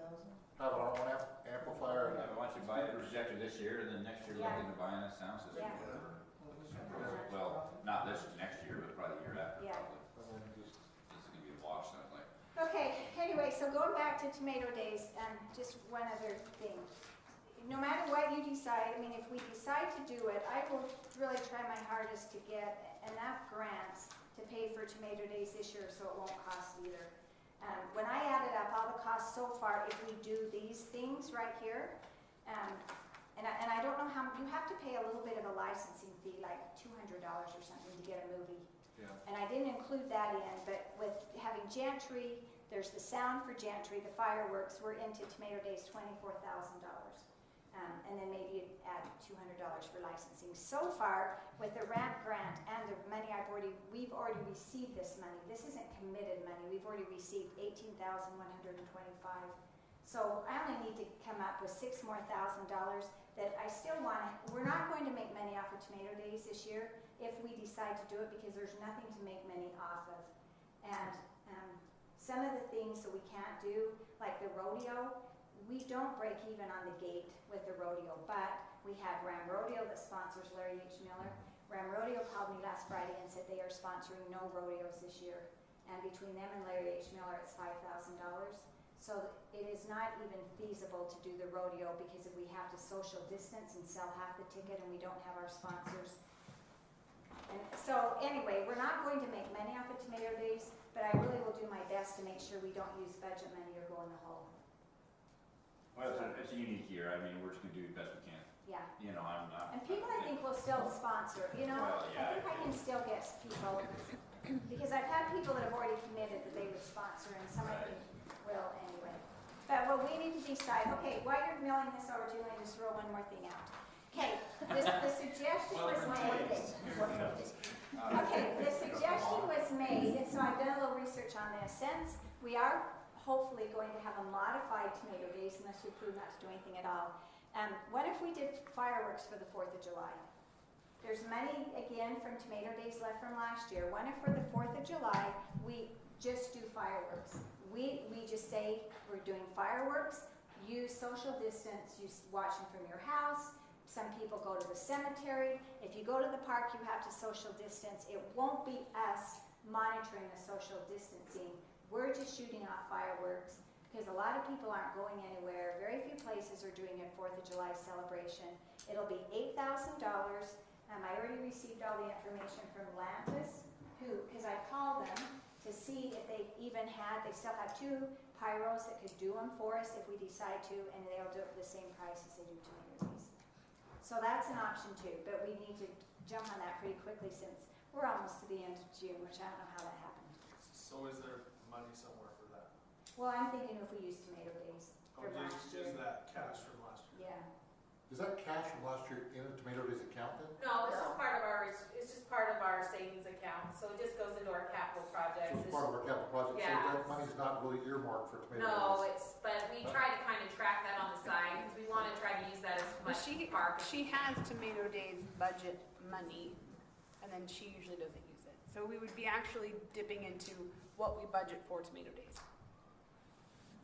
And that might be something we could sometime talk about anyways, having a Tomato Day account, so we kind of can keep, track of this. You know, along that 4th of July, it may be a good opportunity to let the community know that we're coming together.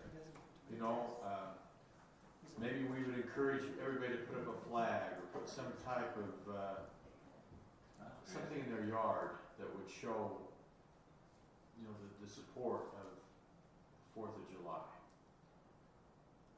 I think we wouldn't have a parade, maybe have the council drive around, throw candy out in the neighborhoods. I don't know. Yeah. My concern on the 4th and my question on the 4th. Yeah, that's what. Historically, the 4th, so we obviously used to have a great celebration on the 4th, and then we went to, consolidation.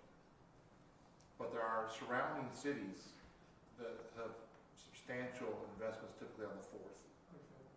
Are they also having fireworks, and if so, why would we want to compete with them? They're not. They're not. Because they don't want to gather in large groups. Yeah, because we keep our people local. Keep instead people of- Yeah, they're not, this is one of the issues I've seen with celebrations as I've talked to the people. We're really fortunate, we don't use budget money for our celebration, most cities do. Ogden City has a huge multi-million-dollar expense, and they are expenses. So when cities have been canceling their celebrations, it's because they do not want to spend $200,000 to $500,000 of their budget money when they know they're not going to get it back. That's not our problem. Yeah, okay. So I don't know, other than Plain City that said they were still, and maybe that will have even changed, but Mayor Beasley said they were still going to. I have not heard of really too many places having fireworks. And they might be a nice treat for our citizens. Well, and Stay home. I like the mayor, Yeah. like if we could really push it as a, bring the community together. Yeah. Sure.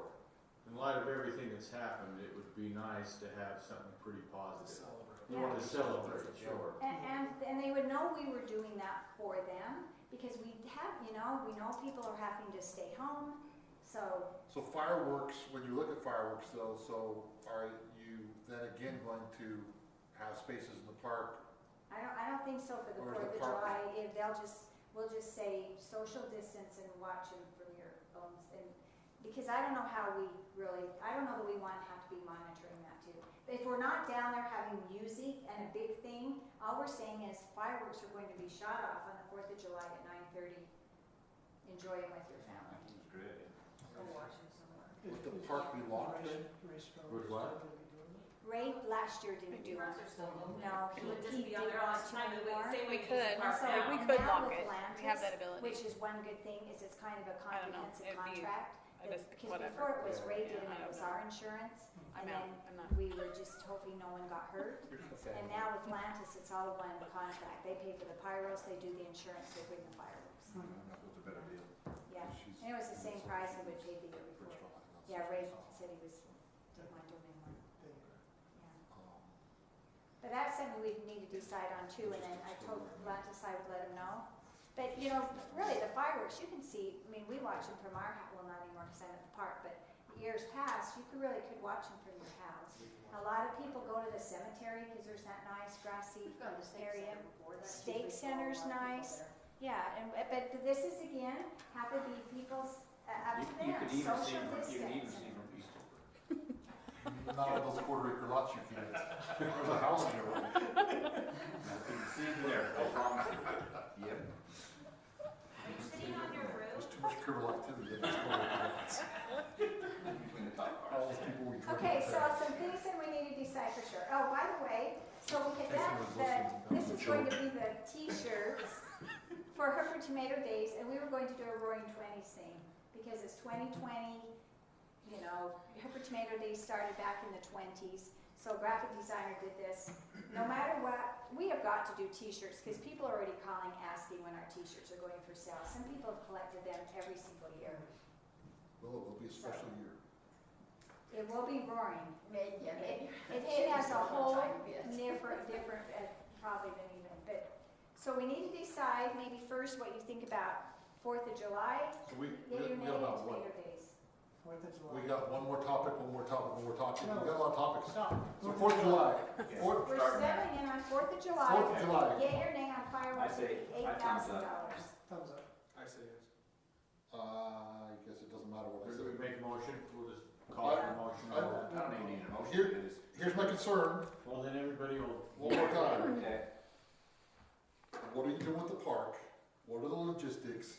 And when the citizens flip out because they can't get in the park or because you have now 3,000 people in the park to watch the fireworks, what's the city's liability and what's responsibility of the group? Because that's a problem, and I know everybody says, well, you go to the cemetery, you go to church, that's because there's 3,000 people already in the park watching the fireworks. Where are those 3,000 people that are used to coming to the park to watch the fireworks going to sit? And logistically, who's going to handle the traffic that's gonna be generated? Because no matter what, you're gonna come to the place where the fireworks come off. People do that. I mean, if I heard the fireworks, I'm gonna drive down and see the fireworks. Nobody ever handles the traffic. No. You don't ever. Where you been at, Chris? Well, so And I'm there just won't saying, be I think part of the fun before. is the sheriff's department going to be at the park to handle crowd control? No. So who's going to handle the crowd? If the park's open, there will be a crowd. Well, I Well, promise you, I'll put money on it. If the park is open, no one's gonna say, well, I'm not going to the park. They're gonna go to the park. but I think part of the draw that's been to the park anyway, and not everyone does go to the park. Last year, we started our concert with probably 20 people. Yeah. And by the time we had the fireworks, there could have been 1,000. And people don't. You have Lakeview subdivision that's right there, people are watching, and there's no music, there's nothing to bring them to the park. There's not food, there's not drinks, there's no music. Some, yes, will go to the park, I think you're right, but I think that might be a little bit of an overestimation of 3,000 because we. Yeah, I have no don't clue have what the that. number is. Yeah, I'm just telling you, if law enforcement isn't there, so last year we had a child went missing while we were there. And that was announced, no one heard it, and then mom was running around frantic, it was a mess, and I get we had a concert going on, but if law enforcement is involved, who's responsible for the public gathering that's going to occur because Hooper City is producing fireworks?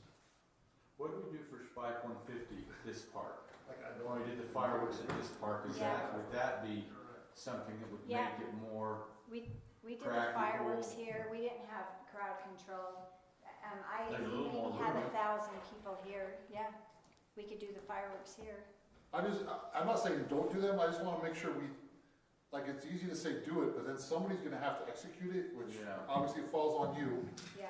And what does that look like, and what's the liability of the city to throw an event? Where are we prepared for certain things? I don't know. I mean, I just wanna make sure that before we knee jerk on, it sounds great, cause it does sound great, and it sounds unifying, but what's the manpower that's required to pull off?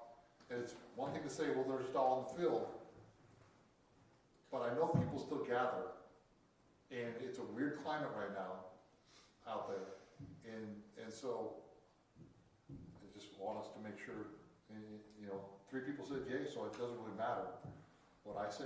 We didn't go yet. Well, I think we have to advertise it as such. Yeah. You're expected to social distance Yeah, and be responsible for you. and Yeah, your they're, yeah, you know, so, You're responsible for yourself. yeah. Not the Would city. this park here work better as far as people not parking and getting out? Cause there's not that many places, there's nowhere to So when we did Spike 150, we let them park on the grass Right, what if down we- there. Right, what if we didn't do that? Yeah. I understand what you're saying, Chris, and I really do. I appreciate everything you're saying. People somewhat, though, in this whole thing, we've all had to be somewhat responsible for ourselves, haven't we?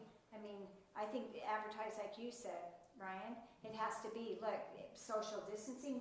Hooper City is shooting off fireworks this year for the 4th. Use social distance with your family. Now, I heard an advertisement today on the radio that the Freedom Celebration in Provo, I don't know if you heard that or not, they are still doing fireworks. Fireworks only. And they're not having any gathering place. They're Yeah. having fireworks from 3 different locations. So, my I can't say I would come, but if there isn't a gathering place. No. There are going to be fireworks. I don't know how you can stress that, because if you say you have to social distance, that means you're gonna have a gathering Yeah. place. So I think you'd have to be very careful. And all of this makes me very anxious. So, just me. The tomato days, I don't know. Well, that was one thing Reed says, he just wants to make sure we're not the only city left doing this. That's the only, we're just kind of. Because you have a huge group of people, right? A huge group of people that are very, very on this side. And then you have a group of people over here. It's a very polarizing topic. Yeah. And it's one thing, so you know, Kaysville got in a whole big problem, right? Because the mayor says, we're gonna have a concert, because by darn, and the city council said no, and it turned into this crazy thing. And so, when I look at it, and I try to be objective from what I see in my business and what I've seen in the communities, first of all, does Hooper City as a whole, not this group in this room, but does our city as a whole, will they participate, or will they be frustrated that we're not all wearing our masks right now? Like President Trump doesn't wear his mask and everybody's mad. Like at what point, what is the majority of the people leaning towards? I don't know. The pulse of even in this room, right? Yeah. Sean, not to point you out, but Sean is very, right? Space.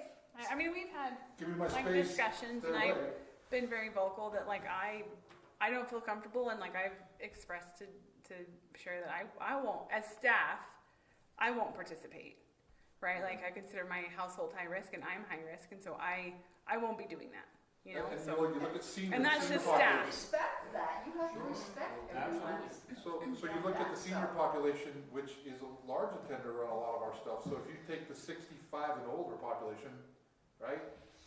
I mean, even the LDS Church right now saying, if you're 65 and older, don't come to church. They're not saying, it's up. It's like, just don't come. So when we look at the city celebration, it's, yeah, some of them are showing up, but I mean, it's just, I don't know. I just get it's. To me, it's a fire keg, and I don't know what the right answer is. So, So you're on tomato days. You're talking about tomato days. I'm just talking about In general. any of this stuff, anything that Okay, could well, let's be a public decide gathering. on If we go no fireworks public first, gathering, should we? I think you announce the fireworks. I think fireworks are cool, and I think it would be a good gesture. So I think somehow, with what Councilman Cox said, I think the announcement's got to be, there's no public gathering for this. Yeah. We would prefer you all to find your own spot, Right. Yeah. right? As a city, Preferably in your own home.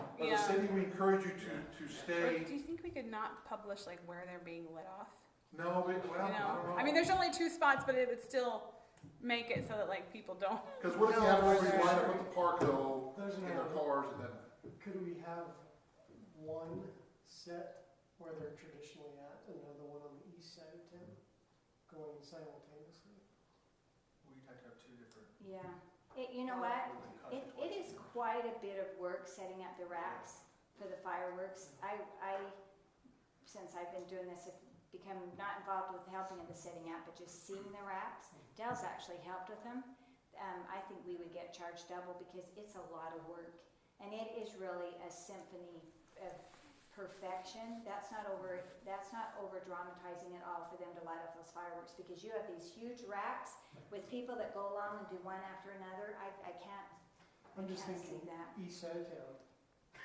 They can't see what's going on the west side. yeah. They're all gonna come this way. But a lot of times people stay in their cars. I mean, you know, before I was over this, a lot of times we used I to mean, over maybe one we and- announce it as a drive-in fireworks, or something that implies, I get the respectful part of, you know, we need to respect everybody. And we don't want this to be a huge gathering, but I think people are a lot better off when we're not, you know, it's under law that we tell people they have to do things. I think if we suggest to people that this is what the right thing to do is, and word it that way. Say, the city's doing this, there is no gathering place for this, please respect that. and then Respect they'll the city. But I think for me, when I am told I have to do something, I'm not a happy person. But if you ask me, you know, if you ask me, say, would you please respect the wishes of the city? We're doing this out of the goodness of the mayor's heart. And seriously, and we're doing this for you, but, you know, we need to understand that everybody needs to stay in their own space. Yeah. I think that if we can word it that way, and I get that there's gonna be probably some people at the park. Well, and I'm not opposed to people at the park, Yeah. I just, Yes, you are. I'm opposed to large gatherings at the park. Well, there's people at the park every single day, not. But there's gonna be, social that distancing. percentage of people that are gonna do it no matter what you say or whatever you do. Yeah, But I think that you can't control that no matter what. Do we punish the rest of everybody else? Because I think this is a great idea, because 10 or 15% are probably gonna wanna go down there and drink beer and, you know, whatever they do.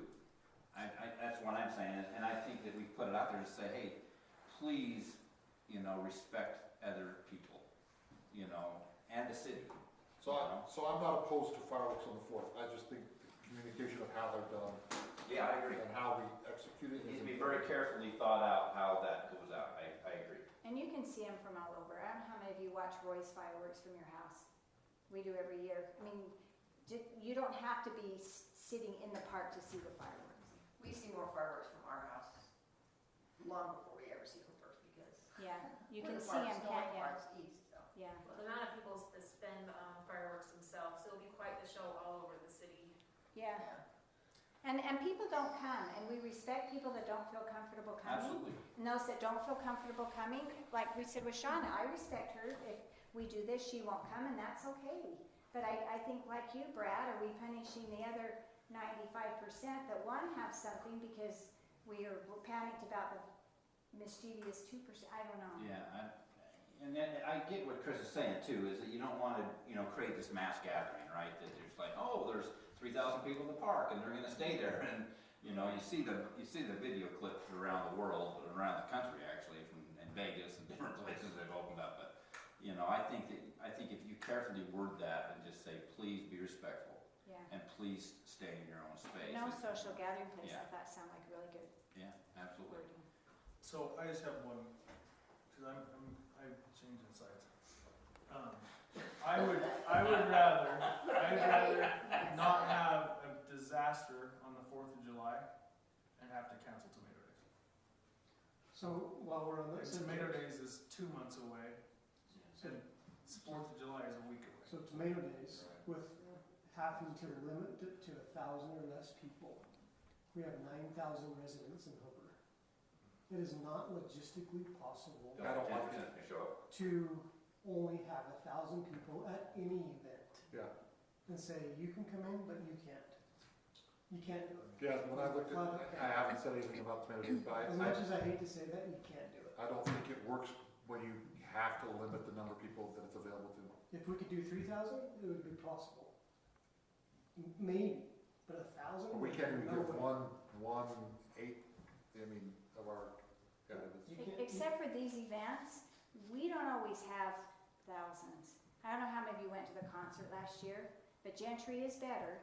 But not everybody will like Gentry's music either because they're a little more mellow. But last year, really to the concert, by the time it was done, we maybe had 500. Yeah, I think so. So- What did we have the year So before? when you look at Gentry, We had Sherry, when I look at a concert or any of these events, going kind of with Ryan saying, my concern is this, so if it's a, you must sign up before the night, I think that becomes very complicated, because I think people are gonna show up the night of, and if you have 300 people or 100 people show up the night of, and you say, you can't come in here, and I'm a citizen of Hooper, and I'm like, what do you mean I can't come in? I can't come in the city park? You're telling me I can't come in the park? Well, yeah, you had to sign your family up. Oh, we missed the memo. So the conflict that creates, in my opinion, is much greater than the reward that comes from the people that got in to see the concert. I visualize, so we say we can accept at the gate. So if by chance we run out of our number of people that can come in at the gate and then we turn citizens away, first of all, how do we ID that they're citizens? We're gonna they're gonna break out their license and have to show a bill stub or something to make sure that they're Hooper citizens? I don't know Yeah. how we even ID that. You'd have to. But based on that, maybe our numbers will be really small because maybe 90% of our attendance comes from out of our town. I don't know. Logistically, it just seems very complicated. Very complicated. Because what I see, and I've seen this at the rodeo, just with prices of rodeo tickets, is I see a lot of ticked off people. And I see us or whoever dealing with a lot of grumpy people. And I don't know that that is more positive than negative. I don't know. Everybody else has to give their 2 cents, but. I propose that you see if Gentry will postpone for you.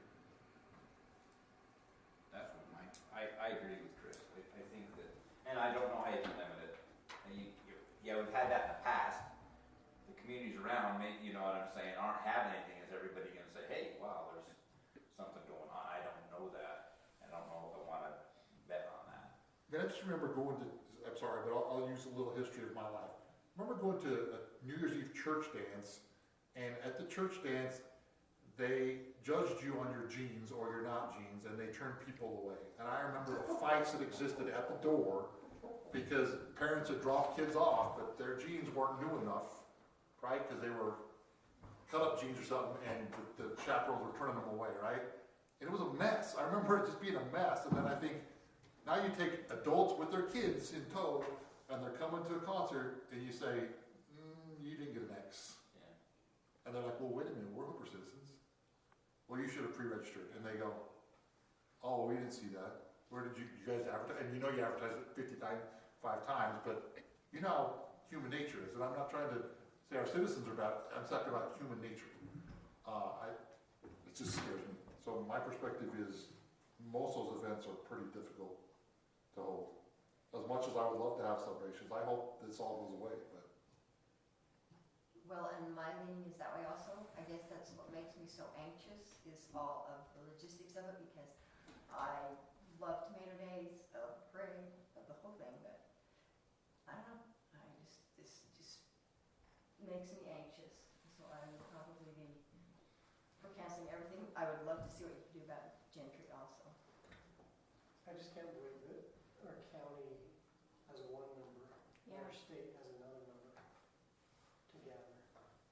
Why in the world can't we be on the same page? And a huge difference. Yeah. A difference between 1,000 and 6,000. So And I was on the phone, well, actually texting on the phone with the state yesterday, and they said 6,000 for outdoor. And I said, well, Weber County's told 1,000. Well, this is what the governor says, but the county is saying this. Especially since our county actually has had extremely low numbers outside of recently. Well, exactly. Several Well, folks. they've had a spike here in Weaver County. But the That's what spike, they told, but they the said spike in has the last occurred 24 hours. the spike has Yeah. occurred at skilled nursing facilities. Well, no, in the last 24 hours, they've had 40 new cases. Because- That's what But they they've told us been tonight. really low. But Yeah. they have, and they said they Weaver just think County's it's been just, low. people are just sort of relaxing, you know, they're just not, they're getting tired of COVID-19. So, can we, how bad would it kill you if we tabled the decision until the 2nd? Well, I don't think you can you? Why? Well, we've already paid. This isn't, We've is already this, paid Gentry, we'll either lose the money or we won't. We actually have a ramp grant, so, but ramp grant is working with people this year if they can't spend their money, and they will allow you to roll it over till next year. We've already paid the fireworks half, but we could find out on that. Yeah, the governor's supposed to come back on June 26th with another update, what they're going to do. so maybe we Wait back till June July 2nd. 4th and table tomato days till the 2nd.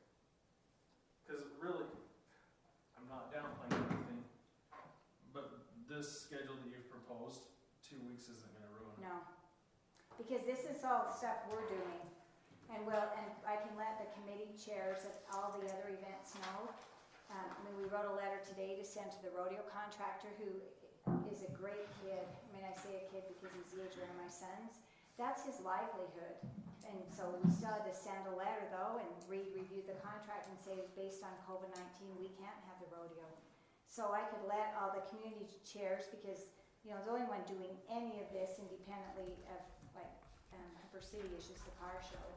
And if we have to wait till the second, That doesn't and maybe we can change anything see. on the car show. And so all this money that we collect for COVID, why can't we help a guy like that? Well, he should be able to hopefully help himself. You'd think Yeah. he Yeah, he would be the one to He apply. would be, yeah, Yeah. so I would think he would be prime for helping. And I mean, it's the same thing with all this, you know, even with gentry. I mean, I'm sure they all have jobs, but I'm sure that's part of their livelihood is, I mean, that's what makes me feel bad. Everything else, like the golf tournament asked, are you still in the golf tournament? Because golf is open. But I thought, okay, but how do we say, yes, we're gonna let you do golf, but no, we're not having our queen. I thought, okay, it's really gotta be, the city just organizes and does a few things, and we tell everybody else no. Like, I don't feel good about picking and choosing, and these I feel like I could somewhat control, where other things, you know. I would sure hope that the county can increase that number by September to more reasonable number than 1,000. I think if it was 3, I agree with you, Ryan. We could make Yes. it happen if it was 3. Because I don't know that we'll have 3. Just the movie in the park, we won't. Cindy, We've what do never you had that many. I spoke with someone today that's pretty close to the task force, but they're privy to all of it, and there was not much optimism there. There's what? Not much optimism. But They it may be said going the other way. possibly we'll be going back to orange.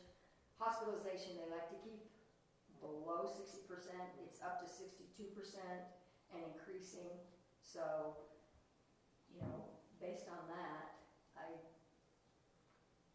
and yeah, it could go either way, but I don't think it's going down, and I think a lot of it is because of people that are making a point of saying, you can't control me, and so they're putting themselves out there, so. I'm just And, not and quite, that concerns me when we have Yeah. something like that. I'm just not quite sure why Weber County, again, is saying they're 1,000 when, like, Tuacon's opening. The guidelines from the state are, you can fill every seat if they wear a mask. That is the state's guidelines. Weber County is saying, well, we're not issuing any mass gathering permits no matter what, so you can't have 1,000. Because if we were following the state guidelines, we could have had the rodeo and required masks. Spanish Fork is having their rodeo, and they're giving every person that comes to the rodeo a bandana. And that's what they're wearing, and they're still having their rodeo. But, There's another town having a rodeo too, down there. There's a lot of places that are going to, there's some places going to green too, but they're not populous areas. They're, you know, yeah, well, these are yellow, Rural. like I'm talking Yeah. Linden and, you know, Spanish Fork and Eagle Mountain. Which is interesting, because Utah County's hammered. Yeah. They've been hammered. We could listen. So what will we know in 2 weeks? Any more on the state or county level than we know now? Well, yeah, because Sherry said the governor's coming on the 26th or something. I just, with this schedule, if we kill it tonight, it's dead. Will we, If we wait 2 weeks, it If we doesn't really wait 2 affect weeks, either we way. kill it anyway. It doesn't affect it if we wait 2 weeks to see if something changes. If things go worse, then on the second, we just say, I'm sorry, it's not happening this year. Yeah, I would lean to moving it to the second, if people are okay with it. based on what the governor said? Yeah, Based on based what the on, governor more Based direction. on what Health the department. policy is at the time, right? Changes daily. Yeah, so, Yeah, I mean, Because like the task force came out actually contrary in their time before last, they were like, no, we're gonna be modified green, and then it's like, oh, oops, nope, we're not gonna modify green, we're gonna stay yellow and maybe go backwards. Another thing that I learned from that is, or speaking was, we can't control people wearing masks. A business can, we're not a business, so you can give everybody a bandana, but that doesn't mean they're gonna wear them. You can't. You can't force it. that. So, Well, and the guidelines are really only a bandana if you can't be within 6 feet. So even some businesses are requiring them, are really going above and beyond government dictatorship, because you Yeah, but really, they just have the right because they own the business to let you in or not. Like, I mean, that's, right. yeah. whereas I'm sure as a municipality, we can't play by the same rules. Want to table it? well, I think we need to make it, so, I mean, if you want a motion, I'll make a motion that we cancel the 4th of July, not do the 4th of July, and we table Tomato Day's decision until July 2nd. That's taking that. Did you get that, Sean? Mhm. And I'm sorry, but No. with this, with the, you know, I don't wanna put anybody at risk. Well, we don't wanna be, Yeah, and I The know city the out whole there. police force well, with let's see, the- so we've got a Oh, sorry. motion and a second, all those in favor? Aye. I oppose, actually, I would like to see the fireworks on the fourth. I'm just trying to figure So out, that was- how is Clinton City with a population of 40,000? So you got that one vote. Fireworks show. How is Provo, isn't that Provo Provo- State on Provo- fire? Yeah, Provo. No, yeah. Well, They're doing it from different locations, and they said they're doing super high ones discussion. and watch it. Well, it never hurts to just sleep on things for a while, you know? Well, I just think we're not any further behind in 2 weeks than we are right now. Well, we originally said July 1st, right? We originally said July 1st. The only thing that we're behind on would be the 4th of July fireworks. If we had just nixed that, then it would. You know, You few did. people could ride around with the sparklers and just cheer. No, I right, don't it's not the know. vote, so Cheer I'm is fine. not. Come on, Cindy. So, You ought to. Things aren't. yeah, I always say we kept the fourth and then have a good table and the rest of us Change see. my vote to oppose. So, but that still doesn't. Can we change our votes? So what, We just did. No. You'll have to have a new motion, right? Yeah. yeah, My motion. So we have to, what do? Like rescind, I don't know. do I have Sorry. to rescind my motion? okay, well, let's And just make a Reed's new gone. motion. We'll just have, what is the new motion? Same, we'll do the same motion. Make a motion. But I'm making a motion that Yeah. we not do the 4th of July. Right. So, Go ahead, repeat the motion. okay, so I'll make a motion that we not do the 4th of July and we table the tomato days till July 2nd. Wasn't that your original? That's still the motion. Now That's you're, the motion. now you're gonna have a new vote, Okay, right? Yeah. Shauna? Yeah. okay, I feel like I'm stepping in. so now, it was second, that was seconded. Reseconding again. Okay, I second it. But it doesn't make any It sense. doesn't make. No, I don't second it. Okay. Because I will let the motion fall. Yeah, if nobody Okay. seconds my motion, Okay, it then falls. it falls. It's a new Yes. motion. So is anybody gonna second the motion? Wait, how do we re-vote on it if we don't second the motion? Because then The my motion fails. dies, then Yeah. somebody else makes a different motion. Unless My you second motion it. dies. It's your I second it. Okay. Okay, all those in favor? Aye. Aye. Those opposed? Nay. Nay. Okay, so now the fireworks are on for the 4th. You changed yours?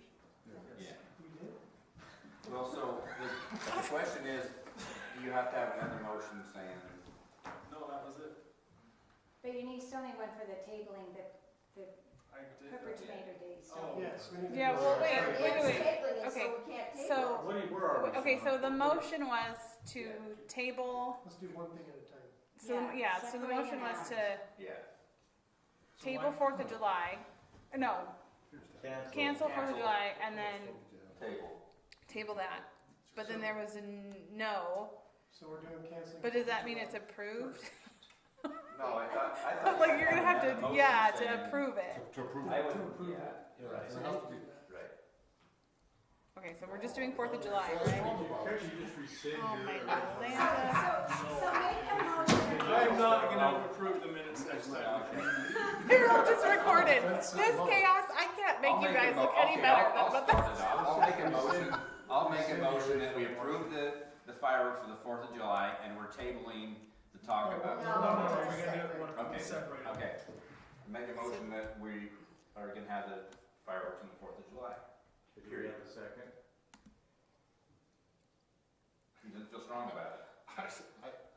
Okay, so that dies if we don't have a No, second. I'll second. I thought Chris was. But I would like to have some discussion on the motion. Okay.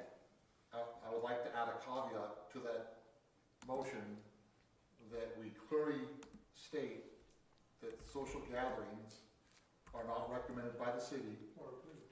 or approved, but that we would be glad to have everybody participate from their home or from a mutual spot away from. Can you do that? Okay, so Can you do let's that in 2 weeks? Can you Let's do all that? just think about, so what Yeah. do we launch them? We don't launch them in a park. What if we launch them launch it here out in again, the field. Dale? Can you do it on private property? Yeah, Yeah. why couldn't we? Sure. Maybe we launch them from a field and know, well, we can come up with that. Well, you'd wanna tell, you have no problem telling them where the location of the launch is, cause you don't care if people are in their cars. Right. Why Just don't do it on city property.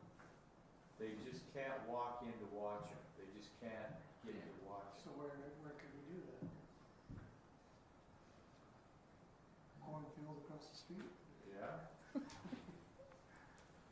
Or even here in this park, and maybe we really just say they'll be, I don't know. I mean, that's just my Maybe just discussion have on them the launch motion. at the park. I just want It'll be closed. something The park will be closed. Yeah. But. Yeah, you can even state the park will be closed, but the fireworks will be I wherever. have a suggestion, but I think we should keep them where we found them before, because we have a huge neighborhood and stuff, so if you have them by a neighborhood, then less people are likely to go somewhere else. You're right, you're right. One thing though, there's horses in that. We have permission to shoot them down in that park for Tomato Days. I have not gotten permission yet, so I didn't know what the vote was going to be to shoot them off. I thought we could If do we it shoot them off here, at the park over there. yeah, we could do them, Keep the park closed, however, we could even do them from the rodeo for arena, the royal grounds. which would actually be a good place to do them. We just close the park. And Make the motion include that, maybe that'll be. Okay, my motion includes that. Shauna? Got You it. got it? Okay. Got it.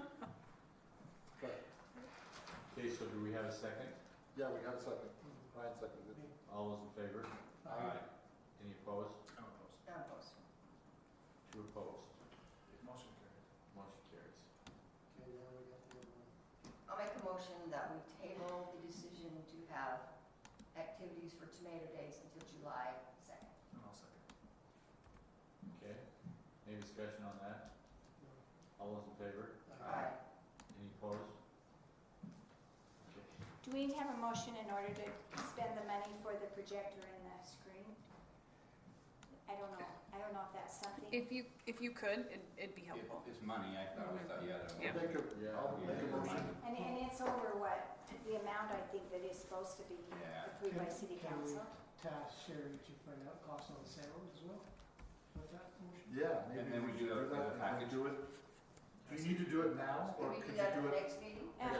Sure, Yeah, let's if we are get going packaged to too. get it for, if we decided to move in a park, we would need to have it in time for Tomato Days, and I can find out what their order out and how long it would take us to get it.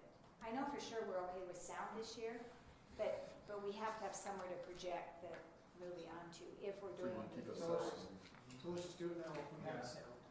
Yeah, and then we can add that, right? Okay, so do we have to make a motion for dollar amount, or just half of the, Can we leave it up to staff to make sure it's? It's good. It's going to be over 5,000 anyway, right, Sherry? Well, the screen alone is $5,900, But and half the of that, projectors right? are about 25.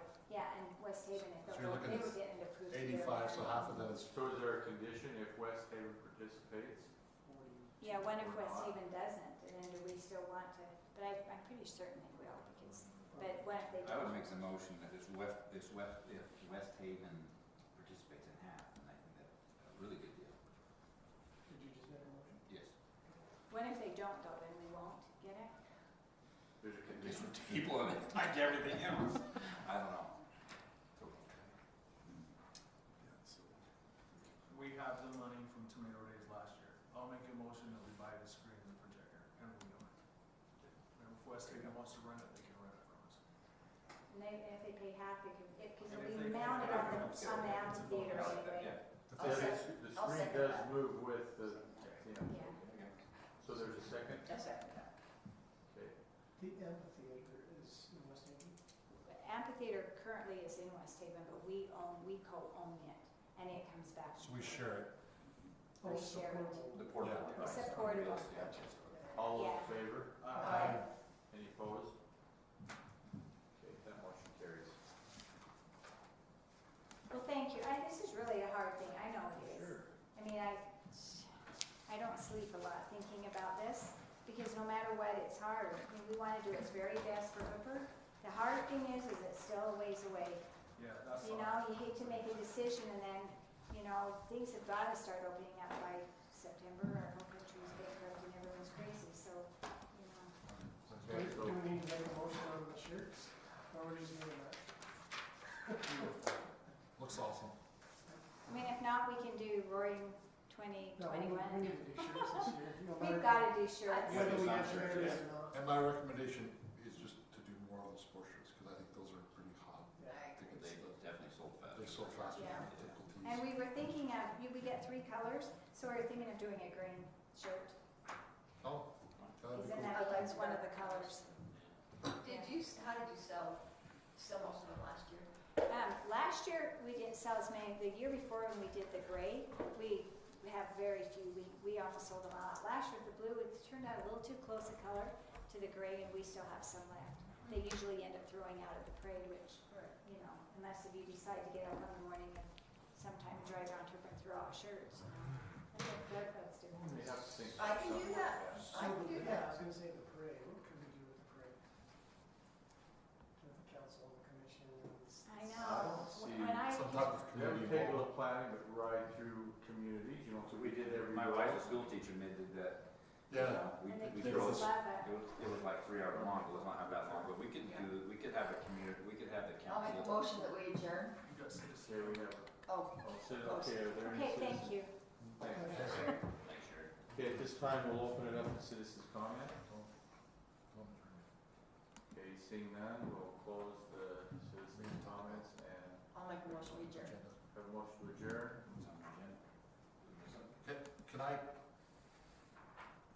so you can see if there's a second on that, but I had something I wanted to talk about. Can we talk about it after? No, because then it would be a closed meeting and we can't have a quorum. Okay. So, We'll just hold this.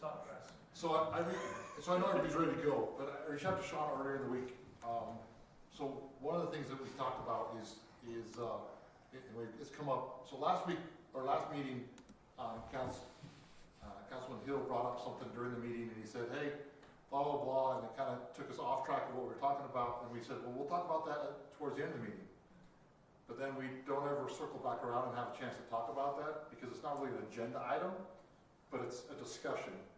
And I feel like we have a lot of those opportunities, and we end up in one-on-one conversations, but we don't spend a lot of time as a council talking about stuff, right? So we talked tonight about setting up committees, which I think is important, and that'll help focus some of those things. So I reached out to Sean earlier in the week about maybe having a longer work meeting, starting at 6 o'clock, and so that we could just have discussion, and then a couple of us to talk back and forth one-on-one about do we just have a work meeting after our meeting, which today obviously we've done our fair share of talking, so I want to stop talking and let us get out here. But Reed's gone, and Sean said maybe Reed would be the one to talk about how I to, can ask him, but yeah. change that. But I really would like us as a group, and I don't, to have time to discuss more things than what's on the agenda, because I feel like we should be discussing what to put on the agenda. Which means, by next meeting, maybe we could talk about pickleball court. So by next meeting, we're gonna talk about, Ryan, I can't even remember, my brain just totally died, but you brought up something about, do you remember last meeting that we sidebarred? Mike's position. Yeah, so Mike's position was a topic of discussion. What does that look like? What's it going to look like?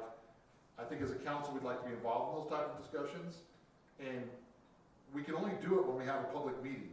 We can't do it in a group by ourselves. And so if we don't allow ourselves time for that, then we never really talk about it. We have a little side discussion. We try not to break the Open Meetings Act by, having a quorum when we talk about little things. And it's really difficult to communicate, I think, how some of us are feeling. And I think some of us probably hold back on how we're feeling about certain things because it seems like it's just formal meeting instead of a work session.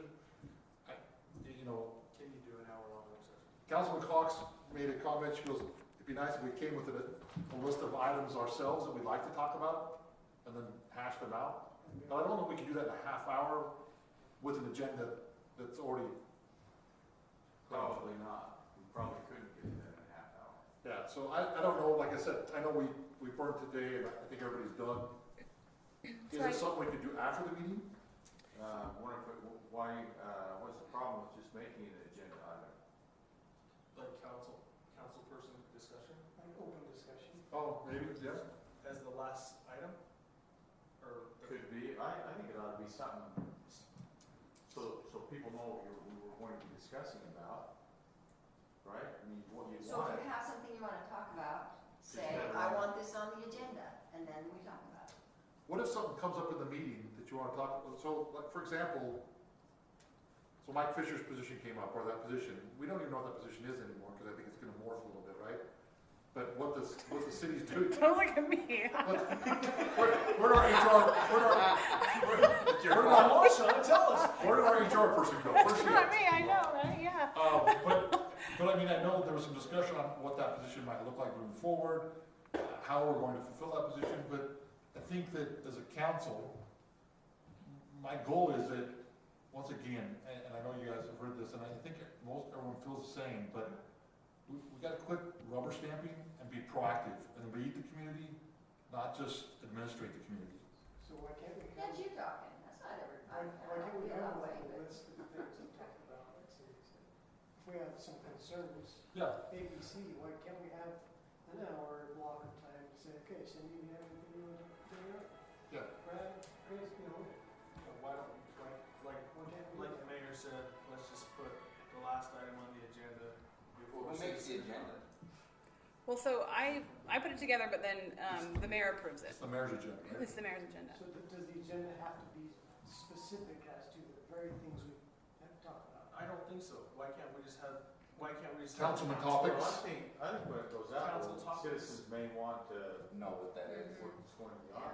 Well, if we're not making an official motion, It's We're just not- discussion, Yeah, right? and it's It just is- discussion, I So don't think it requires. the- And if we don't have anything to talk about, it's the last item on the agenda. We just say. They just say discussion items.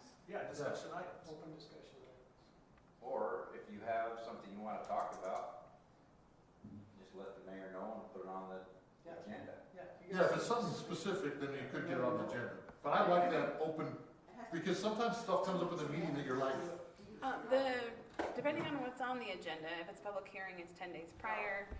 But if it's just like the agenda for topics, it's 24 hours. Oh, okay. Technically, I only So you have a need, discussion item but I on the usually try to agenda. post them earlier. so, cause, Right. yeah, I like, yeah, no, cause I think it's just a discussion, as long as we're not making a motion, we can discuss about it, we can discuss anything, we've done it tonight. That's not on the agenda. So it's what, I mean, Chris had called about it, so I didn't, no one mentioned they wanted to make work session longer to me. So I would have brought that discussion to mayor and then to Reed. So it's always just been at 6:30, but when every year we pass, we make a motion to solidify the schedule. And on that schedule, it says like when our work meeting starts, and then these are the days we're having all our meetings. So it's not that that can't be changed. I just need to talk with Reed about, how to change it. Can you change it sporadically? You just renotice it if you want to do that. I like the And I agenda. did say, like I did let him too, like if you do feel like you just want work session, it is noticed in our meetings that the 4th and 5th Thursday are slotted for just work session, so just discussion. If kind of like what you would do with the budget meeting, if you wanted to have just a work session, maybe like once a quarter, you could schedule that, and it would just be discussion. Okay. I want it to be legal, for sure. So you can't have an open discussion item on the agenda? I think you could, yeah. I mean, I think you could have Council discussion or something. council discussion. I could work with the mayor and Reed as far as like what that could be called. It could be, I don't know, like community topics or something like that, or depending on. Do we have to just request that? What do you need? I don't know. Is it really something So- that we need a little preparation for? So you need to Well, talk to Like Reed it about depends. No, Like if you know it's something and then you want something put in the packet, then I would put that in there. But that is public, So right? almost every meeting that I've been in the last year and a half or more, right? Something's come up in the meeting that people in this meeting want to talk about further because, and I know it comes up because as we're walking out the door, we're trying to talk about it and not Doing break, lights off. not break rules. And so it's like, hey, Chris, what do you think about this? and then, hey, instead of us just saying here, hey, what do you think about this? You know? I say we just add the last item on the agenda as council discussion. Yeah. To I like every it. And I If don't we know, I need don't it, we even say we know, don't have any like, I time. don't know, and I can talk to, the mayor can talk to Reed about, like, it maybe could even be in like reports or, How do you feel about that, Aaron? you know, Well, I don't have a problem. I feel like it ought to be just a little structure to it so that we know on the agenda what it is you're talking about, so if it takes a little preparation or.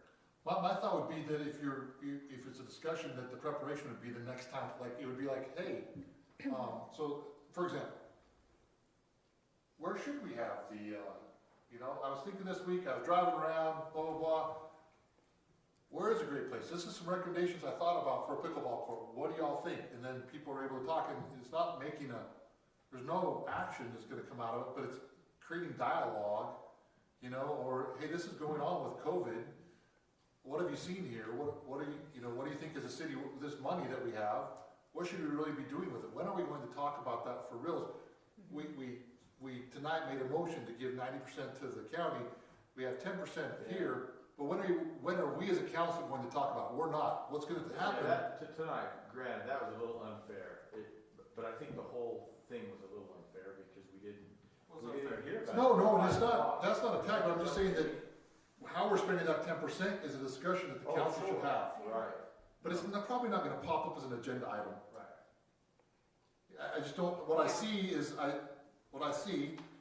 that the staff is gonna come up with some great ideas. They're gonna meet with the mayor, and they're gonna say, hey, let's roll this out, and unless it's an approval from the city council, it's just gonna move forward. Then maybe what we ought to do is so at this council meeting, say, hey, this is something set at the next council meeting, something that we wanna talk To about. talk about, And so then it's prepare not for it. open, say, okay, we wanna talk about the 10% and maybe select 2 things that you wanna talk about for the next meeting, and then everybody should be prepared, instead of just having an open discussion, because I can see that going many different You gotta ways. have a time limit on it for sure. But see, once again, I'm sure I'm not popular, but my average city council meeting has been less than an hour, and I think it's a disservice to the citizens that I serve. Because I think we leave here without talking about important things, because we're so excited to say, I move to adjourn. Okay, point taken. But everybody's So willing make to it- do it. Yeah, Let's Yeah. do it. so let's do it. No, but I'm just saying, that I feel like there's always a rush to get out, and tonight's been great. Actually, and I'm okay that it's 9:15, because Thursday nights are my night to be here, so. I don't have other plans on a Thursday night when it's council night, so. Okay, can I just make one comment? Like for me, I think Hooper residents need to know the city council is really seriously discussing Hooper Tomato Days. I don't want it to be that Sherry Bingham decided to have it or not, the mayor decided or not, the city staff decided. It should be city council. So when we make this announcement, it will be based upon the health department and Hooper City Council. This is what we're going to do. And I agree with you on that 10% money. It should be discussed. I think you should be more involved. I really appreciate that, and I really want that. I think it shouldn't just be one person, because look how many great minds there are that are put together that are better than one. So let's come up with 2 things that we wanna add to the agenda for next time. So I would like to discuss the role of the city planner and how we're gonna fill that position. And that's great, 'cause And add on their pickleball courts. Parks Park improvements. improvement. Parks and rec improvements. And so next time we'll pick 2 more topics for Yep. the next meeting. So can we put it after city business so that, well, those are specific. okay, Oh, but, but yeah, so, but I'm saying, yeah. But they're we just put it discussion. after Right, city very nice. business so that people that are here to get something approved. Yes. Yeah, it would be like the last item. Discussion. Yeah, it'd be the last Right. item. And I can ask Reed, and I could even ask some other cities if they have specific like slots on their agenda that just do that, not necessarily like city And official they might business. hammer it in work sessions, I don't know. You know. Yeah, because I mean they do have longer work sessions. Most cities, sometimes they're an hour. So we should get that in business, I have money for next year. If we wanna make it an hour, make it an hour. Yeah, we need to move that. Yeah. The work session, yeah, we make it an hour, no big deal. Awesome, Okay. thanks. Good. See I'd like to- see if Reed can amend that. I'm sure. I'll have to ask him. I just don't know if it's like it's just never really come up, so I don't know if it's something as easy as us just re-noticing that we've changed the schedule, and then that's okay, or we'll see how that goes. Let's go. Okay, yeah, give that some thought. Just I'll make a expand motion on to what you adjourn. said. I was just gonna say, sometimes we might get going on something, and then what? The work session, then at 7 o'clock, we've got to, Yeah, we have to kill it at 7. True.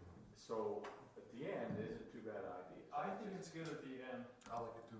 just because, That we Then that- discuss as long as we right, want. and it's our, if we have to be here for an hour and a half punching each other, that's what happens. Well, the other thing is at the end, if it's been a really long meeting, then we might say, let's table that until, next meeting. That's oftentimes what happens if we get into a heated discussion anyway in a regular. Just a good discussion, right?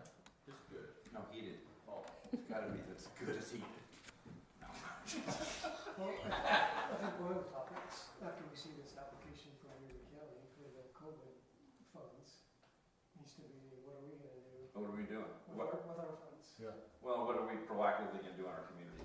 sure. For COVID? Maybe like we don't from that. Yeah, for sure. Probably for the next lot of time. Good. No, but he made it. Right. I didn't want to jump, Cindy was, she's falling asleep. So you're second? I said. Chris seconded. Just seconded. Motion to adjourn, second. All those in favor? Aye. Any opposed? Okay. What an interesting night. That was the longest, adjournment we've ever had. No, I'm sorry. But they are good, it's good stuff. Talk about this stuff. Just go ahead and leave all that stuff there. Yeah. You go for the record. It's right. 7:16.